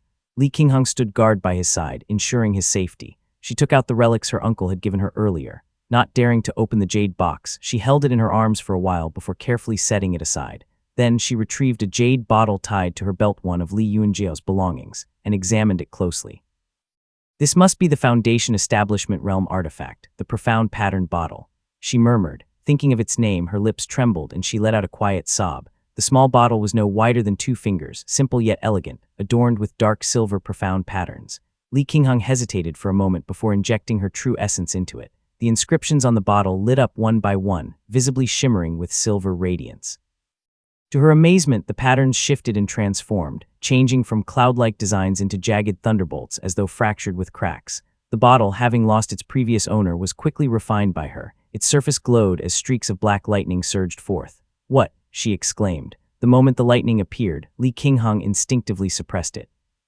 She glanced worriedly toward the stone cave where Li Xuanfeng meditated, then distanced herself to study the artifact further. The dark purple inscriptions and the bottle's silver base emitted a dense black cloud, which rose into the sky and spread out, forming a thundercloud. Lightning crackled from within, striking the ground violently. Not bad. At least it could hinder a Foundation Establishment Realm cultivator, she thought, analyzing its potential. Turning the bottle upside down, she let it float midair. Boom! Thunder roared. The bottle unleashed a torrent of purple lightning bolts, spiraling out with tremendous force. They struck the mountainside, leaving charred marks in their wake. This is much stronger, nearly equivalent to a full-strength strike from an early-stage Foundation Establishment Realm cultivator. She surmised. Having seen her elder brother use this artifact many times, she quickly grasped its essence. This artifact is far more intricate than it appears. Perhaps its effects vary depending on the cultivator's immortal foundation. Truly an ancient artifact. Fascinating, she concluded. Her spiritual sense swept over the bottom of the bottle, revealing a series of small characters etched into its base. Li Kainyuan of the Wei State's Li clan. Li Qingheng silently put the artifact away. Suddenly, the formation at the entrance of the stone cave dissolved, and Li Xuanfeng emerged. His black gold armor gleamed under the light, and his complexion looked much better than before. He glanced at the bottle hanging from her belt and asked softly, "How is it?" Crow's thoughts. Hey everyone, this is a message from all the readers currently working on the Mirror Legacy wiki page. One of our fellow TML readers, Glimp, has started a wiki page for the novel, and we're working together to expand it. Chapter 616, Rising Yang Meets the Rainbow I. Elder Brother's artifact has some peculiarities. Li Qingheng handed over the jade bottle, presenting it briefly before removing her own mana and spiritual sense. She then passed it to Li Xuanfeng, allowing him to infuse it with his own essence. The surface of the bottle shimmered with golden brilliance, releasing a bright golden mist that danced and leaped across Li Xuanfeng's fingertips. He lowered his gaze to inspect it for a moment before replying, "An artifact from the ancient Wei state. It might have belonged to the Bright Yang. Bring it back to the family and let the juniors test it. Perhaps it may reveal different effects." The two ascended into the skies, riding the wind. As they flew over rivers and shifting landscapes below, Li Xuanfeng's thoughts drifted to the lake. Suddenly, he turned back and asked, "I have heard that my elder brother's inner demons have plagued him, leaving his Tao heart unstable. Is this true?" Li Qingheng nodded slightly, seemingly anticipating his line of thought. Sure enough, Li Xuanfeng calculated something with his fingers before asking again, "Did my elder brother later have any other children?" "He did not," Li Qingheng replied softly. "There have been no more descendants, those mortal kin of ours. They all passed away some years ago." Li Xuanfeng spoke hoarsely. "Elder brother. The loss of his last child in the Grotto heaven must be leaving him in unbearable agony." The two flew in silence, the atmosphere heavy with grief. The sky alternated between light and shadow as time passed. Eventually they reached the lakeside. Torrential rain poured down, drenching the landscape. Mount Qingdu stood solemnly amidst the storm. As Li Xuanfeng had never returned after leaving, his imprint was absent from the mountain's formations. Thus, Li Qingheng activated the formation, allowing them to land on the peak together. Once within the mountain's protective barrier, Li Qingheng respectfully handed the immortal mirror back to Li Xuanfeng. He accepted it with both hands, and the two proceeded forward together. By the stone steps on the mountainside stood a young girl. She was dressed in a white gown, her phoenix-shaped almond eyes radiating a quiet beauty. Li Qingheng spoke gently. "This is elder brother's surviving child." Li Xunfeng nodded silently, watching as Li Qingheng took the girl. He stepped forward on the somewhat unfamiliar stone steps, his voice soft as he said, "I will head to the ancestral shrine first, go and gather everyone." Li Qingheng understood Li Xunfeng's intention to return the immortal mirror and report his accomplishments. Leading Li Yuexiang away, she left him to ascend the path alone. Step by step, Li Xunfeng approached the ancestral shrine, closing the heavy doors behind him and isolating himself from the outside world. Inside, he bowed solemnly before a row of ancestral tablets, confirming with the immortal mirror that no Purple Mansion realm experts were nearby. Only then did he open the door to the stone chamber and place the pale grayish-blue immortal mirror atop the mystical spirit altar. From his belongings, he retrieved the jade buckle. In an instant, the pale grayish-blue immortal mirror lit up, trembling violently and emitting waves of dazzling white light. A mist of moonwhite hue surged forth, casting a luminous glow across the ground. In this light, clusters of complexly patterned osmanthus flowers bloomed, their golden white blossoms drooping delicately with golden stamens, exuding a fragrant aroma. From the dim corners of the room, a few sprightly rabbits and toads leaped out, their movements lively and animated. The scent of osmanthus flowers wafted through the air. Li Xunfeng raised the jade buckle high in both hands, which began to emit a soft light. He had already inspected the jade buckle earlier. Sweeping his spiritual sense over, it revealed that it was made of ordinary jade. After Yu Muxian's death, it had shown no reactions, neither signs of acknowledging a new master nor changes in brightness. But now, the jade buckle finally reacted. A stream of pure white light cascaded downward, entering the immortal mirror and vanishing. The pale grayish-blue mirror surface glowed intensely, transforming into a brilliant, radiant white. Within the mirror world, Lu Zhongxian sat cross-legged, slowly absorbing the feedback from the talisman seed. Li Yuanjiao's cultivation, while not exceptionally deep, had been the first mid-stage foundation establishment realm talisman seed, far superior to the previous ones. Lu Zhongxian had always been satisfied with and confident in Li Yuanjiao. The way he exchanged his life for Yu Muxian's death and the jade buckle revealed subtle layers of calculated deliberation. Not only did Lu Zhongxian comprehend it, but even those present, such as Li Xunfeng and Zhao Yongling, could sense its meaning. Zhao dares not forget. Not many could have done better than you in fulfilling the promise to Li Tangya. Lu Zhongxian remained silent for a moment as scenes from the grotto heaven replayed in his mind like an unfolding animation. He watched as Li Yuanjiao reached the three drums wall, entered the phantasm, and selected a technique to memorize. Letter 211, letter 1D00, letter 1D0, ya letter 1S6 The image froze on the final moment at the stone wall, where golden script floated across its surface. Lu Zhongxian's expression changed as his gaze fixated on the golden characters, true insight, profound method. The 4 words seemed to carry a magnetic force, evoking countless thoughts in his mind. What truly shocked him was not the golden text of the scripture's principles, but the very existence of these 4 characters. Lu Zhongxian had not seen this particular script for more than 90 years. Seal script. The words were unmistakably written in the ancient style of his past life, the small seal script. The golden characters leaped from his memory, emerging from his pupils and hovering in the mirror world space. Lu Zhongxian remained seated at the center, his gaze growing brighter as the characters circled around him. He remembered. It was not a matter of learning or reading anew, but of memories surging forth from deep within. Perhaps he had studied this scripture hundreds or even thousands of times before. Now, with sudden clarity, he recalled it all. The true insight profound method was originally named the Lianji path of radiant truth and supreme enlightenment.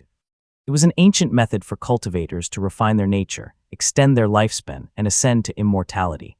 In Lu Zhongxian's memories, he had already perfected it to its ultimate form. Lu Zhongxian slowly opened his eyes, and his entire demeanor had completely transformed. He gently raised his hand, palm facing upward, and the bright yang metallic essence, resembling a radiant cone of light, emerged in his grasp. Bright, radiant yang imperial union essence.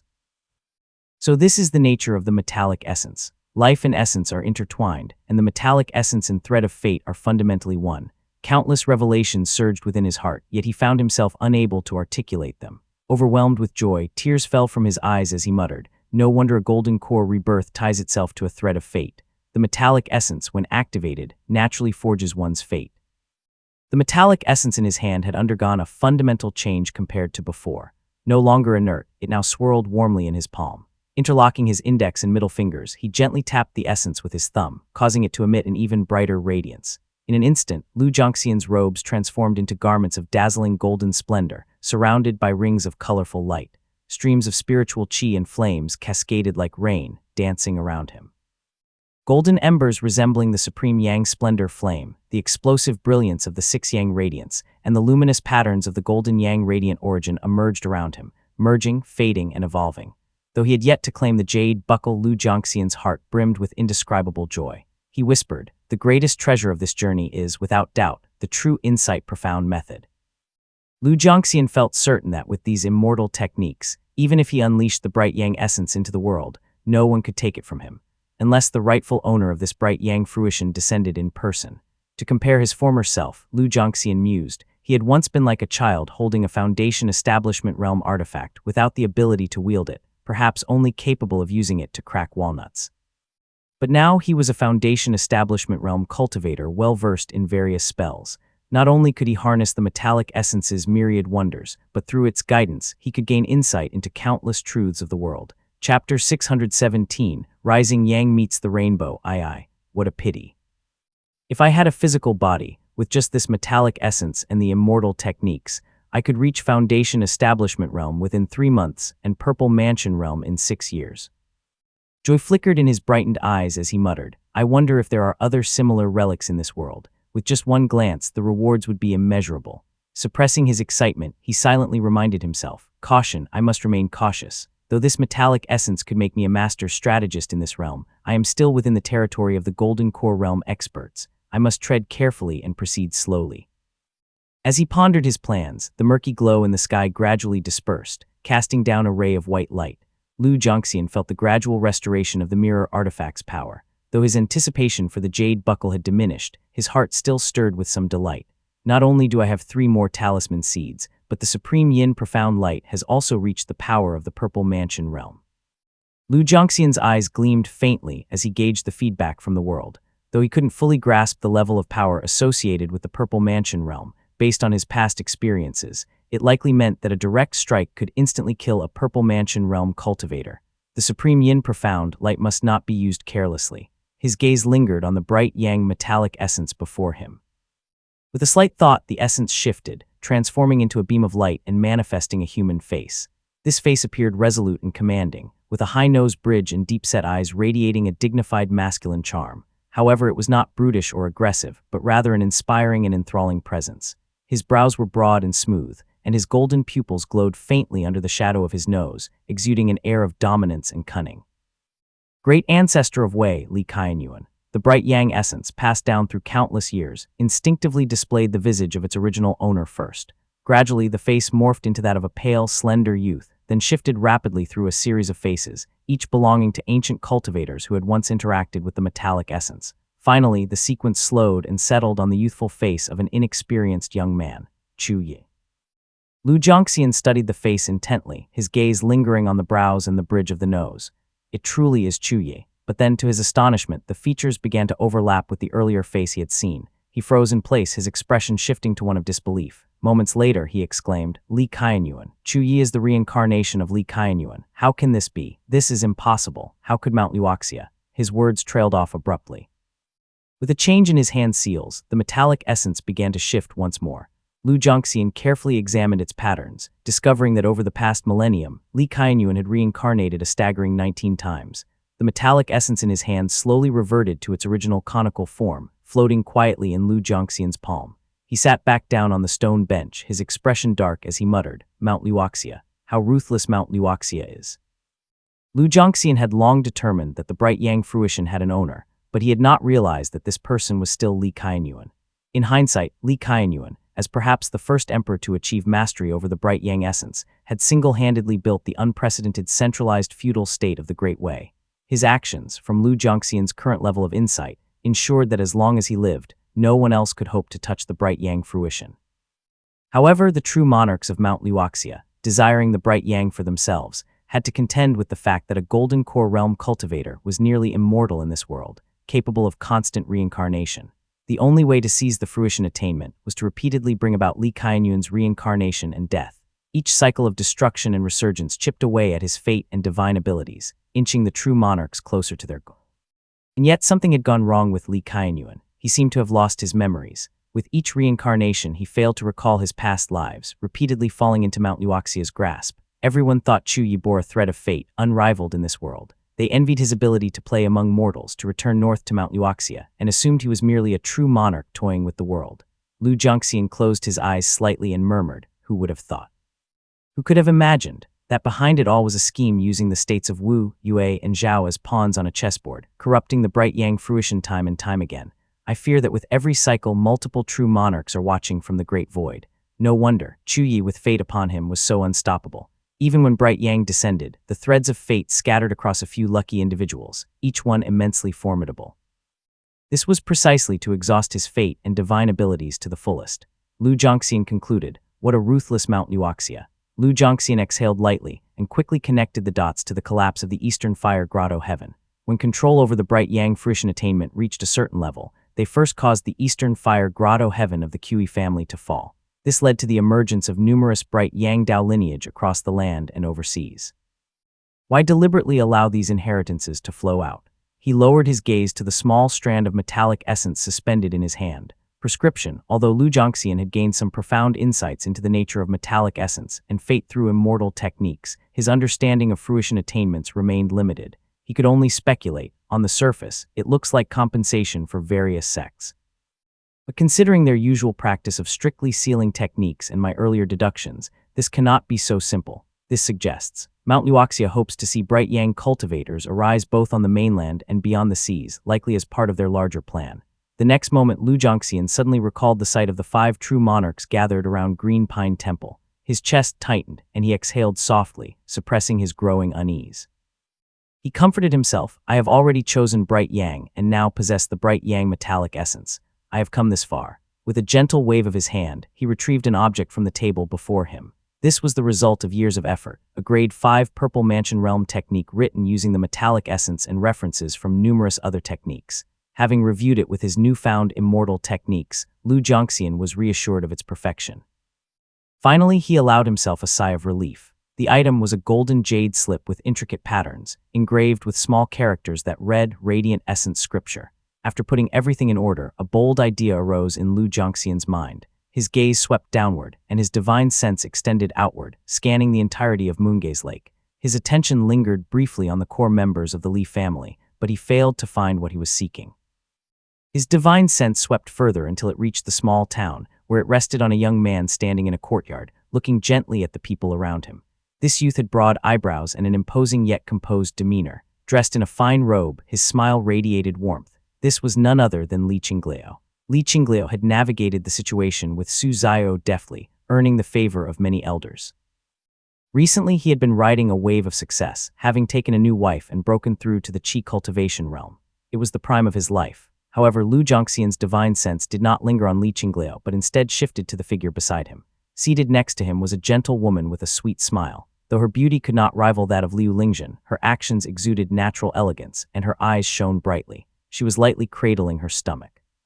With a slight movement of his divine sense, Lu Jiangxian detected the presence of a fetus within her womb. He softly formed a hand seal, and the metallic essence flowed with his will, surreptitiously linking to the void beyond. Lu Jiangxian murmured in a low voice, "Since bright yang descends and the threads of fate scatter, bringing forth fated ones, why should it not be my Li family's turn?" Chapter 618, Wandering Through the Great Void I. Li Xuanfeng stepped out of the ancestral hall. The rain outside had lessened, but droplets still fell rhythmically onto the stone steps. His black gold boots splashed through a shallow puddle of water collected at the threshold. He glanced into the water, where his reflection gazed back a face marked by age. His temples had turned white, his eyebrows thinned, and the lines of his face had blurred. His lips had grown thinner, and his deep-set eyes betrayed neither triumph nor joy, but rather the weariness of one who had endured the pain of parting with life and death. Li Xuanfeng was startled to realize how aged he had become. In that instant, he became aware of the toll taken by 80 years of struggle and hardship. Like most cultivators of the world, though his life expectancy placed him in his prime, the battles he had endured had left him prematurely weathered, unrecognizable from his youth. He stepped into the main hall, where the threshold now seemed far higher than it had been in his younger years, rising all the way to his calves. The juniors stood in rows along the sides. His elder brother, Li Xuanxuan, now a frail shadow of his former self, trembled as he stood at the highest position. Behind him stood a youth dressed in mourning robes who was likely Li Ziming. Further down stood Li Qinghang of the second branch, flanked by Li Zijin and Li Zicheng. Behind them, a scattered group of younger descendants waited. Li Yuexiang stood in a corner, accompanied by a hunched man dressed in black. A faint aura of demonic qi surrounded him, and he remained silent. Li Xuanfeng immediately recognized the figure as a hooked serpent demon, but refrained from commenting. Li Xuanxuan, his eyes brimming with tears, approached him and simply took his hand, saying, "Come, come." In his youth, Li Xuanxuan had always ceded the spotlight to his younger brother whenever Li Xuanfeng was present, subtly stepping aside to give way to the more gifted sibling. Even now he deferred, guiding his brother to the seat of honor. The rest of the family bowed deeply and called out in unison, "Greetings to the ancestor. Welcome home." Li Xuanfeng responded, "Rise." Li Xuanfeng's gray eyes swept over the gathered family. He noted who met his gaze directly and who lowered their eyes in silence. He quickly discerned the state of the household. Having fought his way through rivers of blood in the southern border, his presence exuded a fearsome and commanding aura. His brief silence immediately drew the full attention of the room. In a low voice he began, "Yunjiao perished in the Grotto heaven. I have returned to bring his belongings home." The assembled family remained silent, prepared for the news. Li Xuanxuan closed his eyes slowly, as though he had anticipated this outcome. Though the younger generation had tried to shield him from the truth, their expressions had long betrayed the reality of the situation. Upon learning that only Li Xuanfeng had returned, the events that transpired within the Grotto heaven became self-evident. Li Xuanfeng could see the pain in his brother's face and chose not to dwell on it. Instead, he retrieved several jade slips from his storage pouch. Fixing his gaze on the gathering, he called out in a steady voice, "Li Wushou." The black-clad youth dropped to his knees with a resounding thud, the sound echoing against the steady patter of rain outside. Li Xuanfeng narrowed his eyes slightly. Having slain countless demons, his mere glance struck terror into this hooked serpent, who now pressed his forehead firmly to the ground. Li Xuanfeng said, "Li Wushou, King Hong has spoken of your diligence, and Yuan Jiao freed your spirituality before his passing. You are no longer bound to our family. If you have somewhere else to go, you may leave freely." Li Wushou dared not say much. After all, the Li family had treated him generously over the years, and as a loyal servant, his life within the family had been secure and comfortable. Returning to the Eastern Sea would only render him prey, a mere morsel for the dragon clans. Bowing deeply, he rasped, "Wushou is but a lowly demon, indebted to my late master's kindness. I would never dare to betray that bond." Li Xuanfeng, uncertain about the rank of his family's demon-suppressing techniques, hesitated briefly. Before he could respond, a handsome young man stepped forward from the crowd. Carrying a sword on his back, his clear eyes were calm and resolute as he said respectfully, "Our family has rules for such matters. Why not leave this to Zijin for resolution?" Li Xuanfeng nodded in agreement, then unrolled a series of jade slips in his hand. Speaking softly, he announced, "These 3 manuals were acquired from within the Grotto heaven: Wei Radiant Celestial Pass Technique, Cloud Thunder Inquiry Technique, and Azure Serpent's Return Technique. All are ancient techniques tied to our family. Except for the Thunder Technique, the others lack spiritual qi, but they can still be cultivated if the opportunity arises." He handed over the Cloud Thunder Inquiry Technique with a glance at Li Qinghang. "As for this one, Qinghang, study it carefully." Li Qinghang accepted it with a nod. Li Xuanfeng continued, "There are 3 embryonic breathing realm manuals here as well. 2 are grade 4, 6 chapters seeking immortality and scaled beasts inquiry technique. The last is a grade 5 embryonic breathing realm manual, Insights of Tehua, a grade 5 technique." The crowd murmured in astonishment.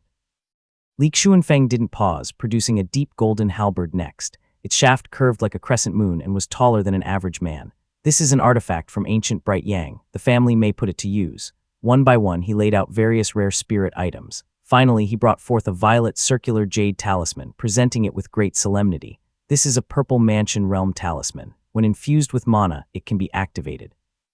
It shall be used to stabilize the family's fortune."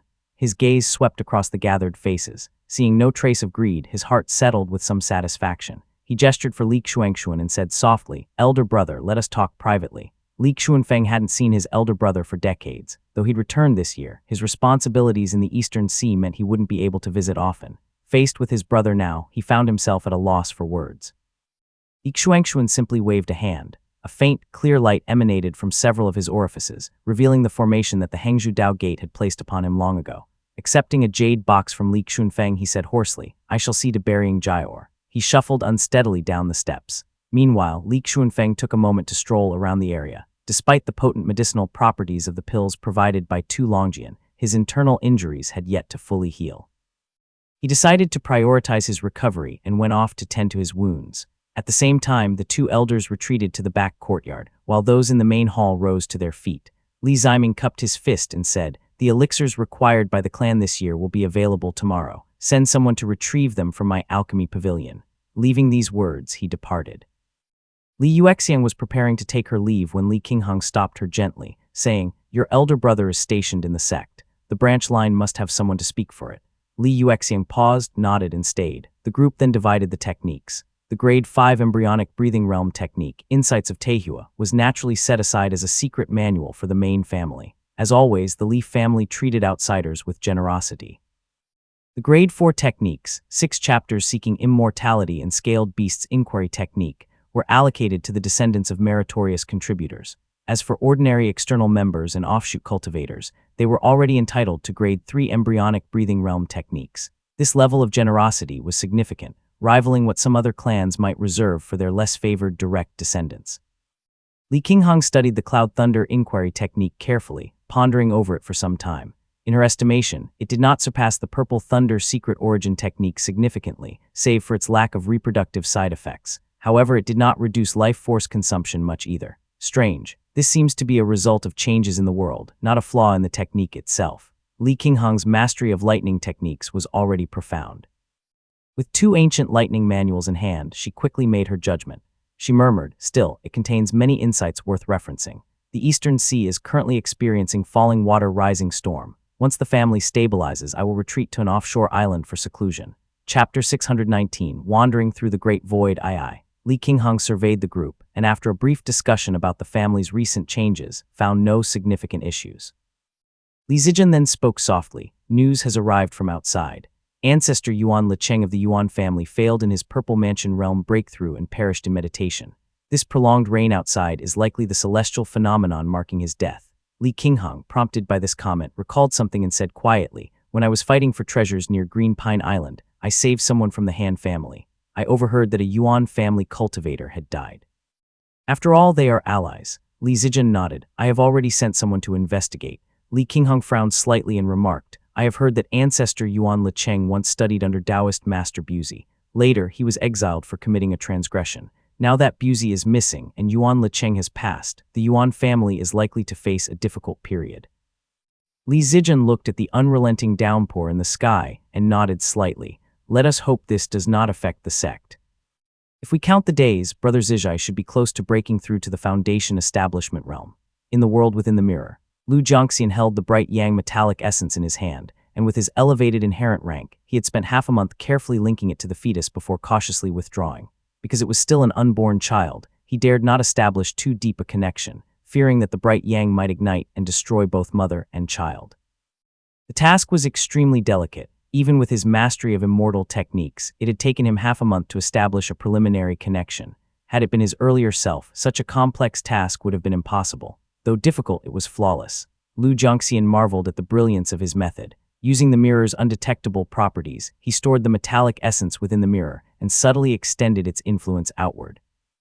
Coupled with the true insight profound method, even if pristine water personally inspected it, unless they first located the mirror itself, they would be unable to detect the child's anomaly. They would simply assume the child was born bearing a thread of fate. As Lu Jiangxian admired his ingenuity, the mirror grew increasingly radiant with the fusion of the jade buckle. Retracting his divine sense, he closed his eyes and immersed himself in the experience. It had been far too long since Lu Jiangxian had acquired a new component for the mirror. Compared to his earlier days in this realm, when pieces came one after another, rendering him unconscious for years, this jade buckle caused only a slight weariness. 3 talisman seeds, the supreme yin profound light raised to the Purple Mansion realm. These are but secondary gains. These upgrades did not move him deeply. Over the past half-month, the jade buckle had gradually dissolved, granting the mirror a new special ability, traversing the Great Void. The jade buckle had seemingly been the immortal mirror's original mechanism for entering the Great Void, but it had been extracted and condensed into its current form. Now, with its reintegration, this capability was restored to the mirror. Lu Jiangxian finally let out a long breath of relief. After toiling in this realm for so many years, the immortal mirror could now connect to the Great Void and traverse it freely. Combined with the mirror's inscrutable nature, it meant that no one below the Golden Core realm could hope to reach him.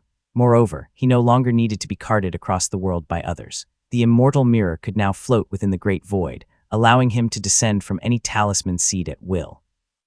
Not only that, he could use the Great Void to communicate with any talisman seed and unleash the Supreme Yin Profound Light in a grand display, annihilating his enemies. This meant that if Lu Jiangxian resolved to kill a cultivator in the Purple Mansion realm, there were few places in the world where they could hide. Of course, the Great Void was an unpredictable realm filled with countless demons and entities. Attempting to strike across vast distances from within, it was akin to lighting firecrackers next to slumbering Golden Core realm cultivators. With his thoughts sorted, Lu Jiangxian's spirit soared, slowly forming a hand seal. The ritual altar outside, engraved with intricate patterns, began to transform. The pale grayish-blue surface of the mirror gradually turned bright white. Lu Jiangxian felt a chill spread through his entire being, and the illusions around him dissipated as the mirror vanished from its place. Li Xuanfeng spent only half a month in seclusion, during which his injuries recovered significantly, almost to 70 or 80%. After all, the medicinal salve he applied was a rare treasure, with a single dose costing over 180 spirit stones. Its efficacy was naturally remarkable. It is effective, but still. It cannot always be calculated like this. Li Xuanfeng shook his head. Upon reaching the late Foundation Establishment realm or even the Purple Mansion realm, the value of spirit stones diminished significantly. Genuine Purple Mansion realm spirit artifacts, elixirs, and precious spiritual qi or spirit water were rarely traded with spirit stones. Instead, bartering became the norm. He touched the storage pouch at his waist, taking out several letters and a few artifacts. Reflecting to himself, he thought, I will need to find an opportunity to circle around the lake. Letter 1D64D A circumflex ang letter FF4F letter 1D41B epsilon back during the Azure Pond sex recruitment. He was not the only one from the family to leave for the southern border. Over the years, many of those who had left had either perished or suffered grievous wounds, leaving only a few still alive. Upon hearing that Li Xuanfeng was leaving the southern border, these cultivators naturally wrote him letters. For those who had passed away, their relics were entrusted to the city for safekeeping. Since they had fought alongside him, the sentiment still lingered, and Li Xuanfeng felt obliged to visit the families of his fallen comrades to return their belongings. As Li Xuanfeng pondered these matters, he slowly adjusted his breathing. Soon after, he emerged from the cave dwelling, his thoughts shifting. The immortal mirror absorbed the jade buckle, but has not shown any reaction for some time. I should go check on it. He made his way to the secret chamber, raising his brow slightly as a pang of alarm surged through his chest. To his astonishment, the altar stood empty, devoid of anything. What? He froze briefly, his heart suddenly sinking. However, he faintly sensed something still present before him. Focusing his gaze, he noticed that the talisman seed within his body stirred. To his shock, a faint, illusory shadow appeared on the altar. This is an entry into the Great Void. At that moment, an intangible ripple spread outward. Outside, Li Qingheng abruptly lifted her head, her expression revealing a trace of joy. Her gaze seemed to pierce through the clouds, sensing the immortal mirror's shadow in a certain direction. On a stone path, Li Zijian also raised his brow sharply, an instant comprehension flooding his mind. Just as a look of astonishment crossed his face, the golden and resplendent alchemy pavilion before him emitted a loud explosion, releasing a column of crimson flames. Li Ziming emerged from the flames, covered in soot. It was evident that the sudden realization had disrupted his pill refinement. The two brothers exchanged glances and nodded in unison. Li Zijian spoke in a low voice. It is the jade buckle. Li Ziming, highly gifted in alchemy, rarely experienced cauldron explosions. This was his first time ending up in such a disheveled state. With a casual wave, he cast a cleansing spell on himself and hurriedly joined Li Zijian in heading toward the ancestral hall. Meanwhile, within the secret chamber, Li Xuanfeng continued to gaze at the now empty altar. Having encountered and learned much during his time in the southern border, and through his interactions with Purple Mansion realm cultivators, he quickly pieced together the situation. Numerous thoughts flashed through his mind as he deliberated before removing the kinked sword from his waist. When Li Yuanjiao designed the altar, he had carefully considered various contingencies, even preparing for the possibility of using the kinked sword as a substitute.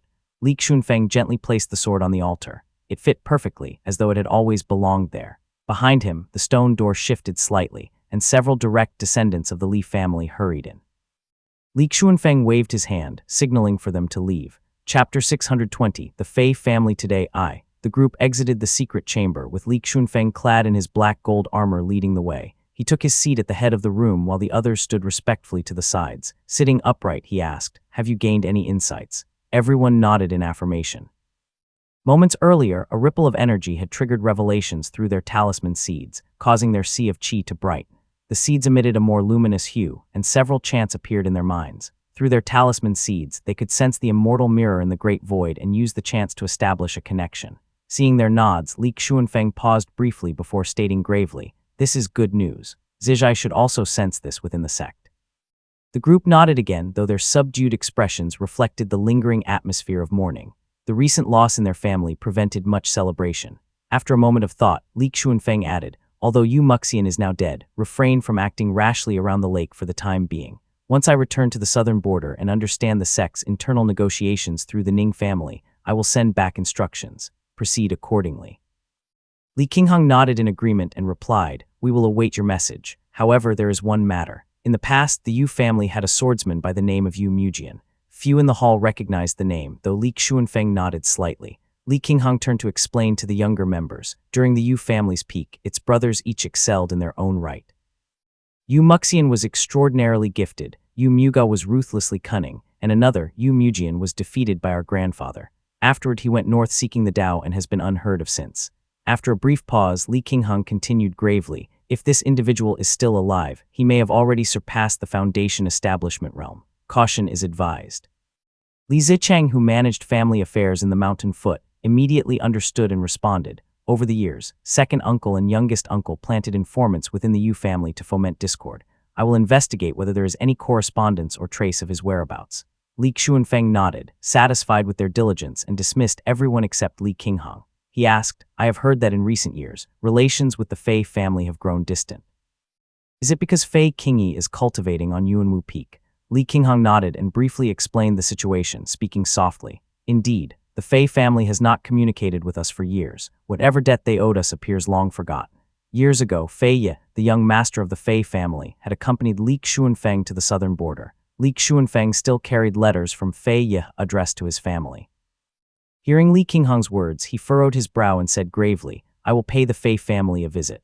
Li Qinghong hesitated, then added with concern, I will go with you." Li Xuanfeng did not object. The two took to the skies, leaving the mountain's protective formation behind as they flew north. They soon passed over an island filled with ruins and scattered formations. "The marketplace on the central lake island from back then," Li Xuanfeng remarked, glancing down. The area had been scavenged by countless rogue cultivators over the years, though the restrictive formations still activated sporadically. He added, "In another decade or so, a few Foundation establishment realm cultivators and a formation master should be enough to clear the remnants. The island's wealth could easily support cultivators." Li Qinghong nodded. The family had long planned to reclaim this land. Together, they continued northward. The northern shore of Moongay's lake rose higher, with abundant spirit veins and breathtaking landscapes. Cliffs, stone walls, and snowy peaks emerged into view as Li Xuanfeng and Li Qinghong descended toward Glacial Cloud Peak. As they landed, a middle-aged man in white robes approached them, radiating cold qi. His brows lifted as he looked at them, his heart racing. The woman before him stood atop Lightning, her cultivation at mid-foundation establishment. With her willow-like brows and almond-shaped eyes, she appeared to be around 28 or 29. Her presence exuded a strange familiarity.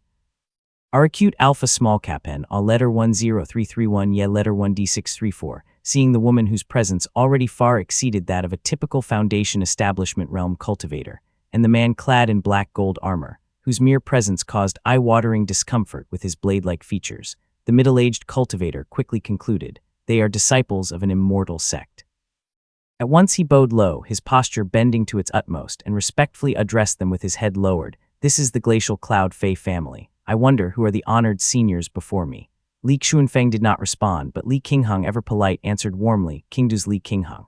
The moment she spoke, the man before them appeared as if struck by lightning. His face turned pale, his lips trembled, and for a moment he was at a loss for words. After hesitating for a breath, he finally stammered, "So it is. It is the Li family. I am Fei Tongkai, and I greet the two honored seniors." Only then did Fei Tongkai realize why the woman had seemed familiar. Years ago, Li Qinghong had spent 3 years with the Fei family, and he had seen her a few times. Now understanding the situation, he took a deep breath and bowed his head again, asking cautiously, "May I ask what brings the two seniors here?" Finally, Li Xuanfeng spoke, his tone low and unhurried. "Our families were old acquaintances. Have we now come to the point where even entry to Glacial Cloud Peak is denied?" Fei Tongkai was drenched in sweat, unsure of how to respond. Bowing even further, he replied, "This junior holds little authority. The family head himself must come to greet you." He hurriedly excused himself, leaving Li Qinghong to quietly explain. The Fei family was once forbidden to practice the patterned brocade technique. completely dismantling their system of cultivation over the centuries. They have had to start anew, and for decades now, they have not produced a single Foundation Establishment Realm cultivator. Li Xuanfeng, standing with his hands behind his back, replied calmly, "Mortals will always seek profit and avoid harm. The Fei family's choices cannot be considered wrong, but whenever I think of how second uncle spared their entire clan with a single sword strike, only to receive this in return, it leaves a bitter taste." Before Li Qinghong could respond, her expression shifted. Below them, glacial cloud peaks suddenly erupted with radiant light. The Fei family's long-relied-upon cloud-gathering southern heaven formation activated, blanketing the entire immortal peak in a shimmering white glow. Li Xuanfeng raised an eyebrow, watching as a figure flew toward them.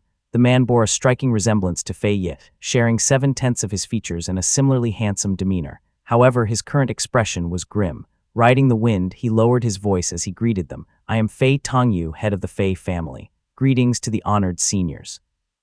The activation of the formation made the Fei family's distrust blatantly clear, a slight of no small magnitude given that Li Tongya had once saved their entire clan. And yet, Fei Tongyu personally came to greet them, placing himself at risk. The contradiction in these actions, the defensive formation and the risky gesture made Li Qinghong shake her head internally. My elder brother once said this man was like a weasel rushing to prepare for winter. Indeed, his actions are telling. He is cautious to the extreme, yet even his offense is clumsy and incomplete, a man who sways with the wind. Li Xuanfeng studied Fei Tongyu closely, a faint and ambiguous smile appearing on his face. In a deep voice he declared, "So you are Fei Tongyu. Excellent." From his sleeve he pulled out a letter and handed it over with an impassive expression. "This is from your father. Do as you see fit with it." With a flick of his hand, he tossed the letter along with a storage pouch, which hit Fei Tongyu squarely in the chest with a sharp thud. Without another word, Li Xuanfeng turned and soared away. Li Qinghong, seamlessly playing along, hurried forward and chided, "Fellow Taoist, how could you act so rudely? This is excessive." For Fei Tongyu, it was as though a bolt of thunder had struck his ears. Hearing news of his father for the first time in decades left him reeling, his composure shattered. Already rattled by the intimidating presence of Li Xuanfeng's piercing gaze, he was utterly disoriented and stammered helplessly, "This." Li Xuanfeng's decisive gesture had delivered their message clearly, returning the slight with precision. Meanwhile, Li Qinghong softened the blow, her tone gentle as she admonished, "Fellow Taoist, your behavior truly leaves much to be desired." Fei Tongyu stood dazed in midair for a long moment, his movements slow and clumsy. Clutching the letter written by his father, tears welled up in his eyes. In a tone of quiet pleading, he finally said, "I was only afraid. Never mind. Please, honored seniors, I humbly invite you to visit our peak."